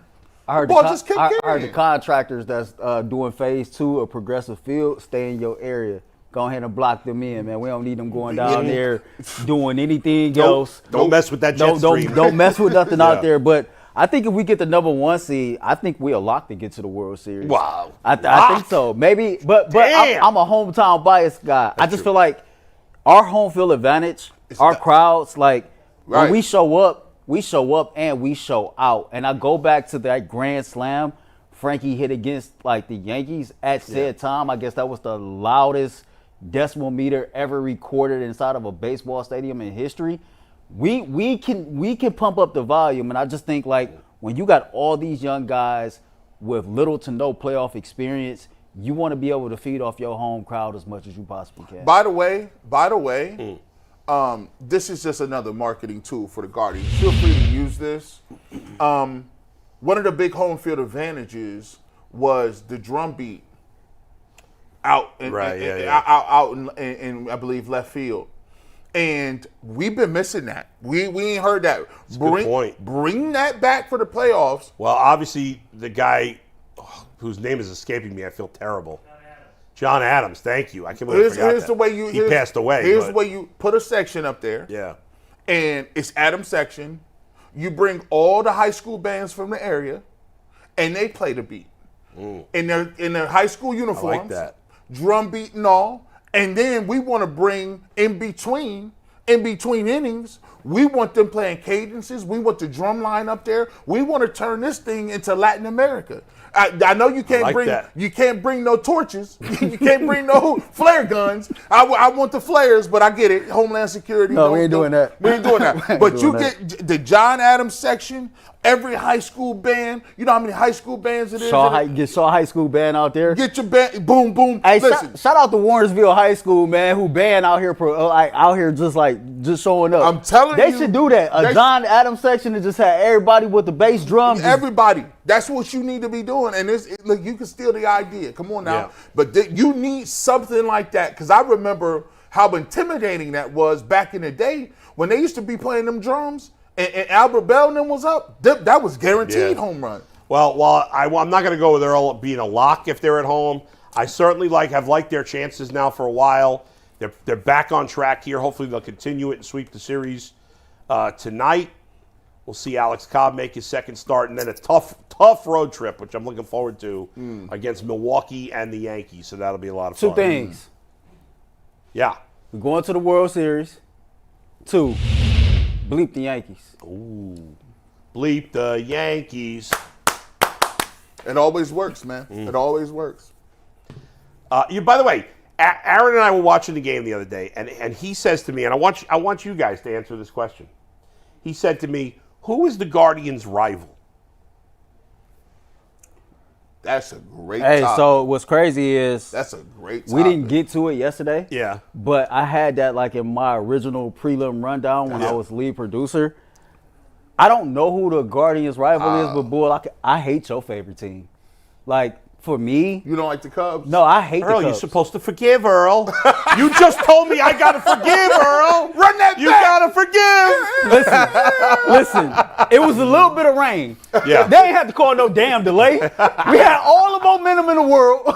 That's true. Like, my feelings hurt. But the Cubs are not a rival, But though. no, they're not Yeah. a rival. So, like, when it comes to the Guardians, I really don't know who the rival is. Yeah. I just think we got, like, different moments in time to where we really dislike a team. Right. Like, I dislike the Yankees at all times. Yeah. There's been different times where I don't like the Red Sox. Yeah. Like, a couple times I didn't like the Orioles, but the Orioles ain't never really stood in our way of getting to where we wanted to Could be this year. They ain't proved it. Like, man, we big bro. They little bro. Well, we ain't proved it either. Like, I don't know. So it's hard to say who our rival is, but I can tell you right now, I don't like the Cubs. All right. G, do you think the Guardians have a rival? I thought they had a nice rival, like you go back to the strike season, right? Mm-hmm. I thought they had something brewing with the White Sox. Back then they had Black Jack McDowell. Yeah. Then a couple years later, Albert Bell went to the White Sox. Yeah. But that's when they were much better. You know, like you said, the Orioles did beat us in, I believe, '96 in the ALDS. They had Robbie Alomar. Then we came and stole Robbie Alomar. I mean, we got back in '97. I think this is why the Yankees is the greatest team, because if you ask who your rival is, I would probably say their closest rival is the Yankees, because people hate the Yankees. Mm-hmm. But then again, the Yankees, 10 teams say that. The Blue Jays hate them. The Orioles hate them. The Red Sox definitely hate them. The Mets definitely hate them. Yeah. Like the Guardians. Like the Yankees is that team where it's like, What was that old man name that Pedro threw down? Don Zimmer. I feel like the old lady, from that man. gauging online as someone who's not from Cleveland, the Twins are the biggest rival, at least in like the online space, but it doesn't feel like a real rivalry. Nah. I feel like the hatred to the Yankees is way more. Yeah. But the Yankees don't view the Guardians as a At rival. all. So At it's all. Twins would be my vote. There's hatred to the Yankees because everybody hates the Yankees. There's hatred to the Cubs because of the World Series. But the problem with that is there was never any hatred to the Cubs before that. No, so it's not like it's been building up for years and years. Because like Sammy Sosa was that dude. And kids, like, I used to watch the Cubs because of that. No, everybody used to watch the Cubs because I don't know what kind of deal they had. Yeah. Like, they was always on in Cleveland. It was WGN. It was the Braves on TBS. And the Cubs on WGN. I used to ask my dad, I'm like, dang, man, they on more than the Indians. Like, that's crazy to have a national. I know. It was nuts. But when I answered Aaron, I said, I mentioned the Yankees. I mentioned the White Sox like you did. I said for a while, a number of years, like a few years ago, I felt like maybe the Tigers when they were good. I never really think of the Twins. The Yankees maybe. I said, I don't really think they have a rival. It was weird because I do remember that time to where Verlander was there. It seemed like we couldn't beat Detroit for a long period of time. Yeah. And then like most recently, they couldn't beat us for a long stretch of time. So like, I don't weird. think the part of the problem why they don't really have a rival is, first of all, from the 50s till the mid 90s, they were awful. Yeah. They were terrible. And so when you're terrible every year, you really got can't no have a rival. How you rival. gonna have a rival? You And bad. then, and they were in the American League East back in they were first, obviously it was the American League, but then they went to an East and West. They were in the American League East, and then when they went to the Central, well, the White Sox, the Twins, the Royals had all been in the West, so they didn't have any rivalries with those teams. The Tigers were in the East too, but in those days, the Tigers and Indians were never good at the same time. No, Tigers. The Tigers got good in the 80s there. They were really good in 84. They had a great team, but the Indians weren't any good. When I pulled up in the 80s, when I was watching in the 80s. I pulled up in the 80s, they had the Toronto Blue Jays was rocking, the Twins, but the Yankees and the Red Sox. So basically, you started off knowing it's the Yankees, the Red Sox, they got the Blue Jays, and it's a wrap. Well, but in 84 it was the Tigers. And then the Tigers were good. I'm going to be very honest. Maybe it's because of my age or when I start remembering sports. I always tell people I can remember when I started loving sports. It was like 94, 95. Yeah. My point is, like, when I started getting into this thing, the Indians were never bad. I know. Right. like the Browns wasn't here. The cast was not that good. The Guardians was selling out every single game. Yeah. I seen them play in the World Series twice, like in a 3-year span. That's so if you're your age, so you don't think of that all those years of being terrible. To me, like when I seen Roberto Alomar get traded, CC Sabathia get traded, and this thing started going left, like I was pulling my hair out because I had never seen this team operate in this manner. I never thought about it like that. That's true. Because he's a generation younger. You know? But So like when people be like, they used to be terrible, I'm like, when? Terrible. I mean, for 50 years, they were just horrible. For the most, it's like Patriot fans before the Brady era. Right. The Patriots were horrible. One of the worst teams in football Now, forever. they did go to the Super Bowl with Steve Grogan against the 85 Bears, and they got destroyed. But they still for the most part of those decades. But leading much up of the to it, time before that, very they were bad. Yes. That's like And Mike. now if you're a Patriots fan around my age, all you know is That's like Mike. He gonna be telling people about when the Giants used to win Super Bowls. Speaking of which, real quick, Mike, before you do this next topic, I got to read you guys. You'll appreciate this. This Like- is like Ant. so it's a group of these dorks like me who are obsessed with fantasy football, and we were arguing about the Giants yesterday because these guys think the Giants are going to be better, and I'm Giants like, suck. and I'm like, you guys, here's what I wrote. I wrote, I got to read. how you lose? That's a Malik pretty Neighbors big is going to be lead. fun to watch, though.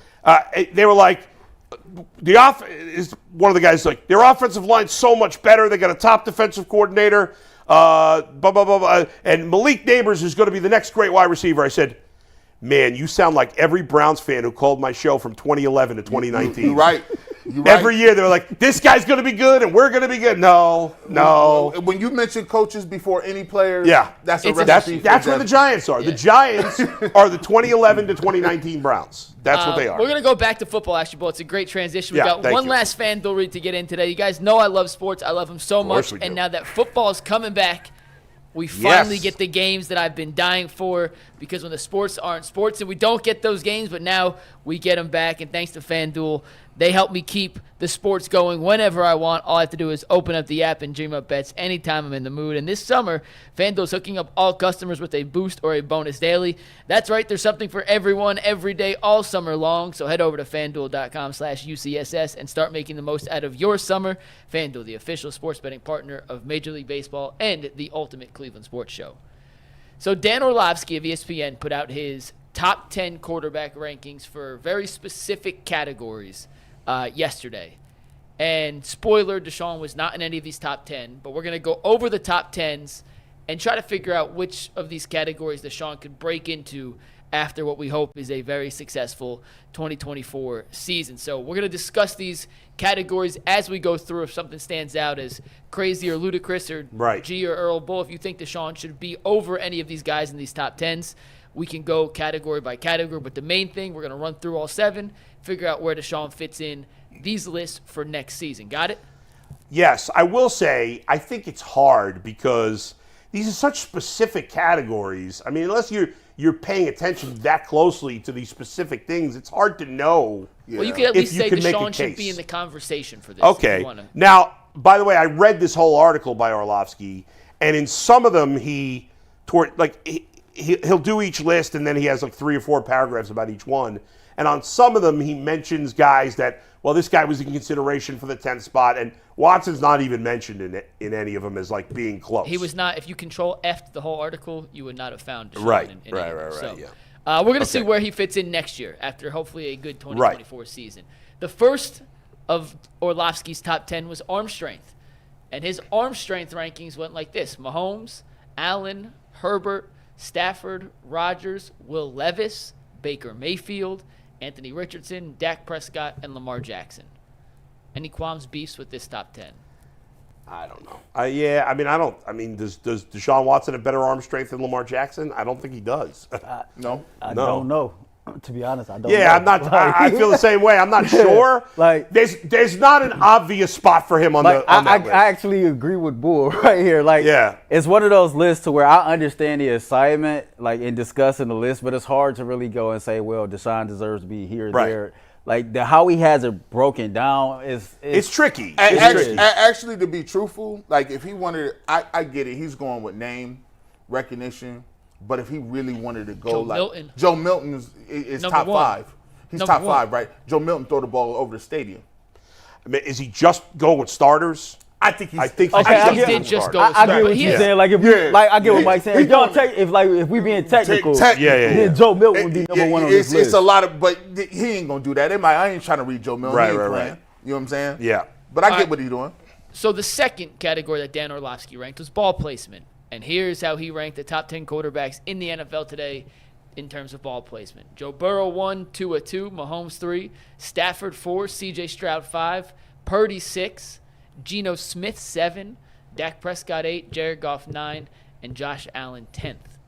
Is this a category you could see Deshaun Watson breaking into next season? Really. I mean, he is not. The last 2 years, he's not been very accurate. He ain't been accurate. Now, he was in his Houston days, and I could see that list being a list that next year he's on if he has a good season. Mm-hmm. But right now, no. Going into the season, I can't put him on that list. I got a problem with that list. Yeah. Third one, all right. Mechanics. And this one, I'm going to defer to Orlovsky. This one is completely impossible. Quarterback mechanics. Here's his top 10 in mechanics. Burrow, Stafford, Herbert, Stroud, Prescott, Goff, Tua, Rodgers, Purdy, and Trevor Lawrence. What's funny about this is Tua's, and it's probably just because he's a lefty that I think this, but he's the only one. I think about these other guys, and they kind of look like the way they throw is kind of typical quarterbacks. It's the drop back 5-step right. First read. Notice Mahomes is not on there because he's like quirky the way he plays, the way he throws the ball. Now Dak Prescott, the way he throws the ball is a little weird to me. It kind of but he's the king of the hip movement. If Mahomes could throw the ball between his legs, he would. I wouldn't bet against it this year. Yeah, I get that. Next one was decision making.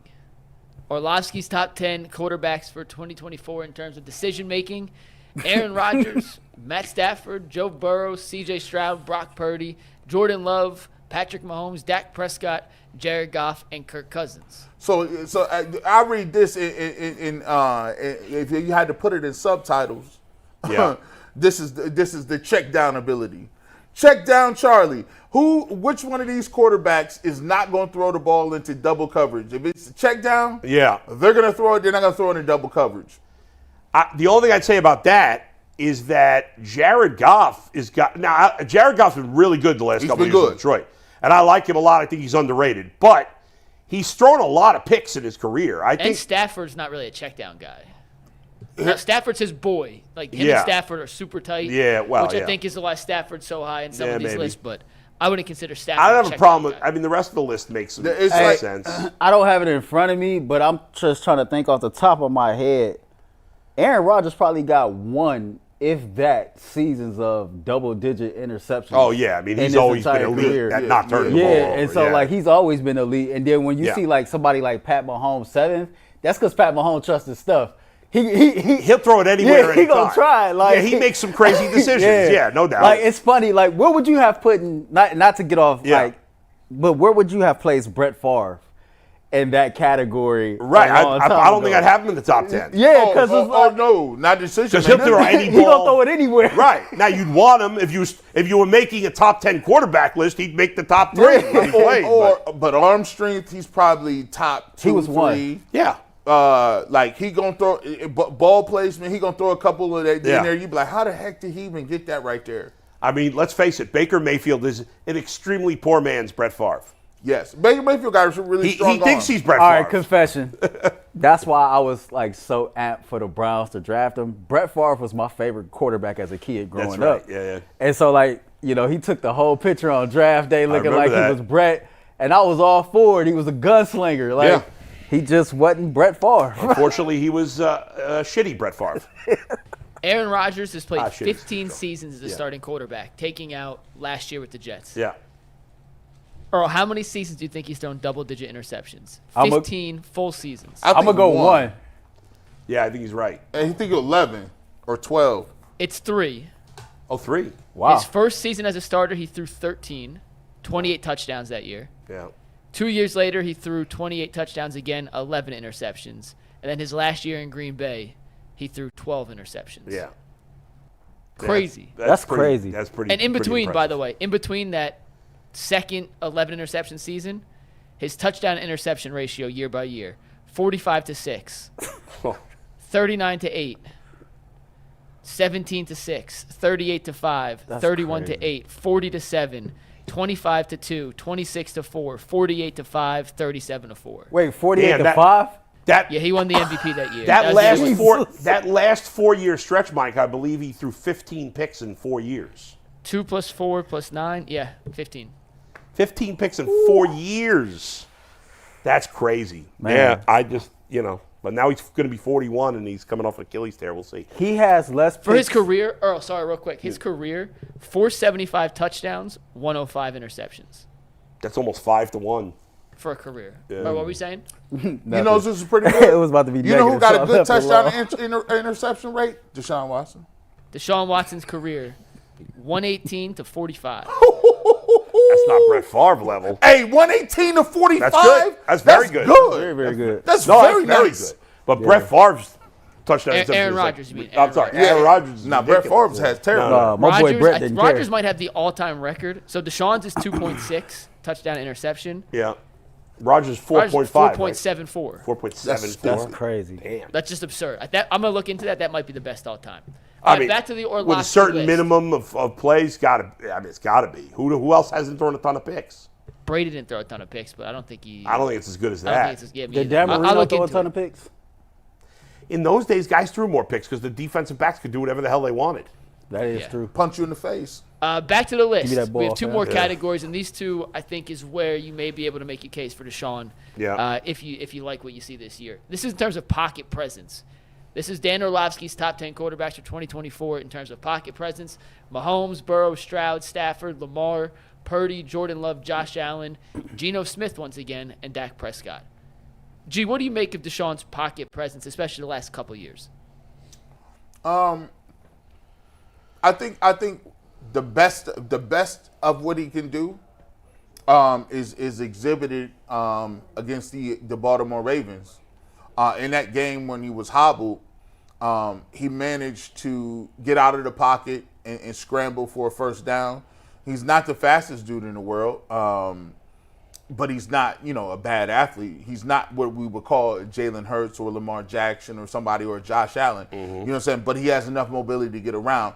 One of the things that really, if you go back and watch his highlights, Deshaun Watson does not go down very easily on sacks. There's times where guys will have him in his grasp and he just will fight out of a tackle and then find somebody downfield for big plays. And that was the best of what Deshaun Watson was able to do in Houston was elude rushers, play off schedule, and then find guys not for first downs, but for touchdowns. Right. And so, like the last guest we had on talked about it. He's been able to do that a few times while he's been here, but not as much as you would significantly like to see. I always remind people we've seen him 11 times, but I digress. I think 11 whole times we watched him play. G Petty. But hey, to each his own. Petty the Bush. I think 17 games, he gets an opportunity to show you that more. I think he gets an opportunity to have that more with more dynamic receivers. By the way, we discount this. This is the most dynamic he's had in a receiving core, right? Elijah Moore is more suited into the slot. But they got guys like Jamari Thrash, Jerry Jeudy is now in the mix, Amari Cooper, David Njoku. They have more receivers. Cedric Tillman is another bigger receiver. They have the most dynamic receivers that they've ever had. Didn't he have Cooks and Will Fuller at the same time? Yes, he had Cooks and Will Fuller, but different type size. Will Fuller and Cooks are smaller guys. He has a route runner. He has vertical threats. He has bigger receivers. I think it's more diverse. And a better offensive line. He has the opportunities there. Yes. Again, he hasn't played well enough or played enough to really make any of these lists off a couple of years. Although, in the rushing one, which is the one I want to get to next. Yeah. These are the top 10 rushing quarterbacks. Lamar, Josh Allen, Anthony Richardson, Jalen Hurts, Justin Fields, Mahomes, Prescott, Burrow, Kyler Murray, and Trevor Lawrence. If you're going to make a case, I think this right now, prior to 2024, is the list that Deshaun could be argued for. Yeah, I mean, you could probably put him ahead of the last few guys on this list, I guess. Joe Burrow's not running around. Like, they don't want Joe Burrow running around. Dak never runs either. Ever. After Dak broke his ankle, Nothing. Dak's rushing yards are MIA, non-existent. Dak Prescott got like a bad lower body now. Like It's hard to see Richardson at 3. Richardson played for a cup of coffee last year. Yeah, he barely played. Outside of that, everybody else in that top 5, I would say that's accurate. Lamar, lost weight and got faster. Yeah. Lamar looked like he's trying to go run for 1,500 yards. But is losing weight a good idea when you're a quarterback? He said he was fat last year, and it didn't work crazy. in his favor. He said he was fat. He did. He said he won was the fat MVP, last year. So, hey, Bo, he's putting on. I'm gonna shut my mouth. I'm like, nope. He's fat. Go ahead. Look, Lamar. I think he want to say it's something to be about being lighter. When I used to play, there's 3 different versions of G Bush, just like Majin Buu. Just like Luther? There's Fat Boo, like Luther. Skinny Boo, and Medium Boo. Now listen, when I get down, like if I ever get in the 250s, I'm the best athlete you ever seen. I'm dunking on people. But he was strong. But that's the thing. Like if I'm 250, I'm not as strong. If I get to about 272, it's a perfect mix of it. I'm stronger, I'm quicker, but I can't play at 285. That means I'm just taking up double teams and I get tired quickly and my pants need to get bigger. I don't like the 285 end ain't getting it done. So with Lamar Jackson, man, he like, I don't got to be taking his. I got Derrick Henry back here. He going to take some of these bruises. I'm going to be running around people getting out of bounds. And they got the one dude that got hurt last year, came on towards the end of the season. You know what I'm talking about? The other running back. He was a good fantasy pickup. What's his name? Gus Edwards? No. Gus Edwards. No, Gus Edwards is the guy that was just smoking everybody. His dad played for the Keith Ravens Mitchell. too. Keith Mitchell, right. Yeah. I was going to say it started with a K, but that's it. So they got a nice little trio back Yeah. there. All right, give us the last list there, Mike. The last one is second reaction. You could call this the improvisation, is how we essentially Thought you were going to describe. struggle with that word. Second I don't reaction. understand why he has Caleb Williams on this list when he hasn't played in the NFL. That's Here's his stupid. top 10 real quick. Mahomes, Allen, Jackson, Purdy, Love, Caleb Williams, the rookie who's yet to play. I know, G, your face was the same thing I made when I saw that. Yeah. Dak Prescott, Jalen Hurts, Gardner Minshew, and Justin Herbert. This was a garbage list. This the only one I can say is garbage. First of all, you rookies don't ever belong on there. Stop playing. Gardner Minshew don't belong on there. Quit playing around. He's a backup quarterback. You doing too much. I think he started. He may start now. He's the starter in Vegas. He's a starter now. He's not a real starter, but he yeah. is a starter technically. Brock Purdy is not running around improvising like that. How's he for? Like, you need to quit that. Like, you run around. Yeah, Brock Purdy seems like a guy who does everything kind of in rhythm in the rhythm plan. and in the system of the offense. This Brock this Purdy be list like- does seem weird. He be I don't know. like, play broke down. What the hell you talking about? I mean, definitely Mahomes and Allen are 1-2. Yes, No doubt like, about you it. could. But- This is the list that like if Deshaun Watson had a problem, he'd be like, I should be on this list. I do this all the time. Mahomes, Allen, Lamar all make sense. That makes sense. Without a doubt. I mean, I think the rest of the list, the rest of the guys, Jalen Hurts, sure. Jalen Hurts, yeah. The rest of the guys in that list, I don't know. Their ability to They just be put- crazy don't really stand out. I feel to like me. he picked them names out of a hat. Yeah. Yeah, you see Caleb Williams' name pop up a lot. Like if I was to put money on FanDuel, I think what's his name, Jaden Daniels? Jaden Daniels. Oh, okay. I think he'll be the rookie of the year. I think he'll have a better season. Than I Caleb will say, Williams. though, that Caleb got weapons though that's exactly what I was going to say. It's the most weapons the Bears have had in for a forever. long time. Ever. Yeah. And we forget that the Bears are one of them teams that they like.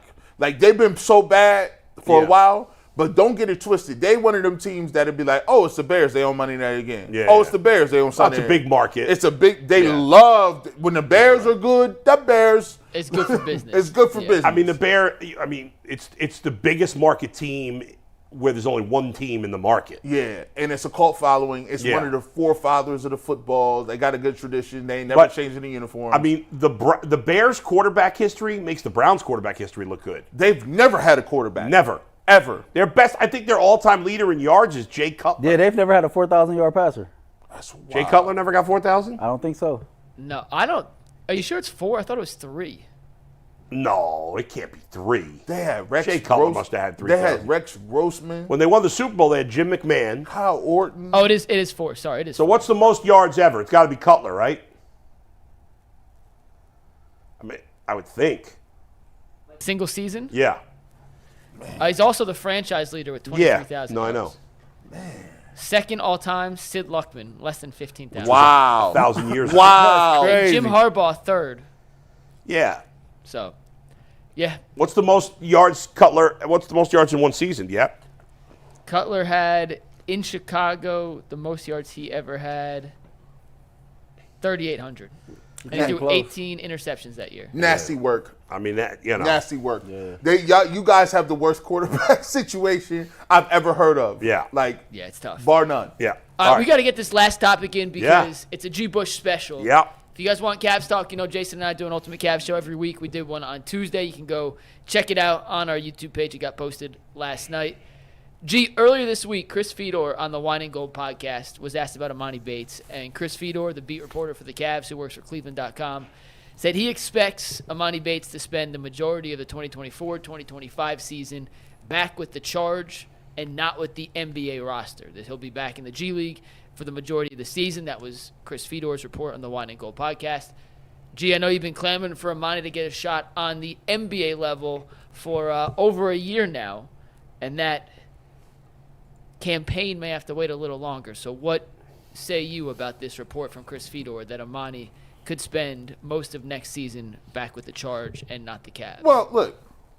First of all, I think sometimes we do an injustice by not putting no respect on people's names, right? Sometimes we make things a sideshow and be funny, and but sometimes when you take a look at a person's journey, you don't always get an opportunity to start where you finish, and I'm a first case scenario. Like, I'm the poster child of not starting where you finish at.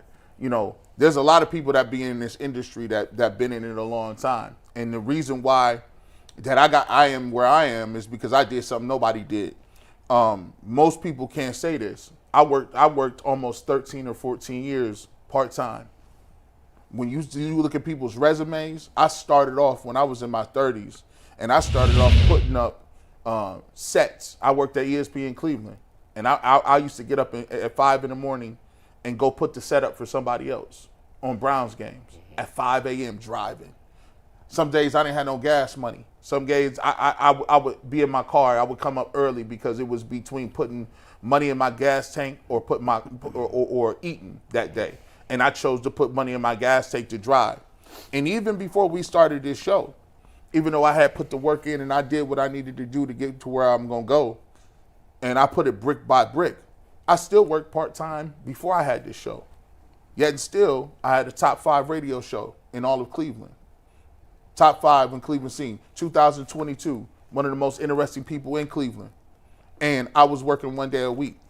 So sometimes in life, when you go through different things and you got to get to where you're going, it ain't about where you start, it's where you finish. I remember sitting on my mom's couch, and I wanted to do it so bad. I would be crying at night because I didn't know why I couldn't get no opportunity. I had a bachelor's degree, 2 of them from Ohio University, communications and marketing. I graduated from the Ohio Media School after that. I got that, and I was the Cleveland Association Broadcasters recipient of scholarship award because I did so well. I had the most intern hours. I did an internship for 1.5 years and worked for free, and yet and still, I was still unemployed and was not in the industry. So what I had to do is I decided that instead of waiting for your opportunity, you got to take your opportunity. I started working my job. I was in corporate America. I worked my 8 to 10 hours there, and then I would come home and do YouTube videos. I started off doing YouTube videos all the way in 2008 and worked and still continue to do YouTube videos. I say that to say this. I understand what it's about when you don't get an opportunity. Some people, it ain't about skill set. It's about having a legit opportunity to make it and a legit opportunity to get it. Because I'll say this now. There's a lot of people that's working full time that it's not better than me. You just not. You don't outmarket me. You don't out-hustle me. You don't do the work that I do. You ain't entertaining like me. You ain't tall. I'm 6'5". I smell good. I got the Kool-Aid Mafia. I'm G. Bush, and you know what it is. I'm here now, and I'm here, and you got to pay for that. But Imani Bates, what I'm telling you is this: just because you in the G League and you working on something, that don't mean you can't get to where you going. And at the end of the day, as media members, I want us to keep the same energy on the Kyle Manzardos of the world. Every time we turn up and we watch minor league baseball, they come up and down. Maybe they hit, maybe they don't. Mm-hmm. Guess what? What we say? Give them another opportunity. Mm-hmm. All I'm asking for is the same shot that they getting. Because when we talk about them baseball players, we talk about them in a different narrative. We don't talk about them in the light of, oh, that's a sideshow. We don't say no disrespect to the Bananas. We don't sit there and say, oh, this guy should be playing, doing entertainment baseball with the Bananas, right? But we hear when we Imani Bates, we hear street ball. We hear and one mixtape. Nah, that's not what we're going to do. At the end of the day, yes, Imani Bates may need to work on some parts of his game, but at the end of the day, we got to start putting respect on his name and stop making it be like it's us versus him. At the end of the day, as Cavs fans, we should be wanting this young dude to maximize his potential because he has some skills that we can do something with. So in life, it's about opportunities, and I'm big on opportunities, not outcomes. Opportunity to show what he got, and when we keep hearing people say, put him in the G League, put him in the G League, put him in the G League, no. You let, what's the name here? You let Atkinson talk, Earl. You let Atkinson see him, and then Atkinson start a game plan on how it's going to be. So that's the only thing I want. It's an opportunity. By the way, you mentioned the Savannah Bananas. They were just here. Yes. Right? And I heard this couple of really cool thing that apparently all tickets are like $20 or whatever it is. It's like 40, I think. $40. And then you just randomly get your seat. It's random. Like, it's a lottery. So what they want to do is they don't want just rich people getting the good seats. Mm-hmm.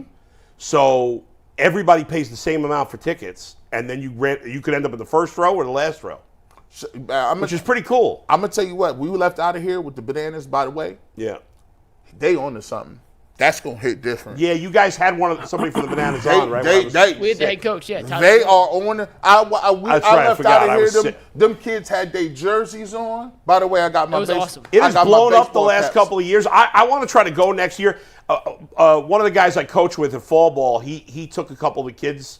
They went to a game. Apparently, I don't know if this came up, but when you walk, you have to book it. The second you walk, you start running. Because you can keep going until every player in the field has touched the ball. That's wild. So it's ball 4. I run the first, if a fan catches it's an out. A foul ball, it's an out. That's how the game ended this weekend. That's right. Oh, is that how it ended? By the way, did you have something to add on to Imani Bates? Yeah, go ahead. No, I ain't really had nothing to add on. I was just about to say, like, in all seriousness though, like your testimony and your journey, like it's inspirational. And there's somebody out there who's looking for a career change that might be around your age, or to hear you talk about like you just didn't quit. And it reminded me of a documentary that I seen with Nipsey Hussle, and they was just talking about all the success that they seen there. And he was like, man, this shit was hard. Like it didn't just happen overnight. Like it was so many bumps in the road. The difference between him and a lot of people was he just didn't quit.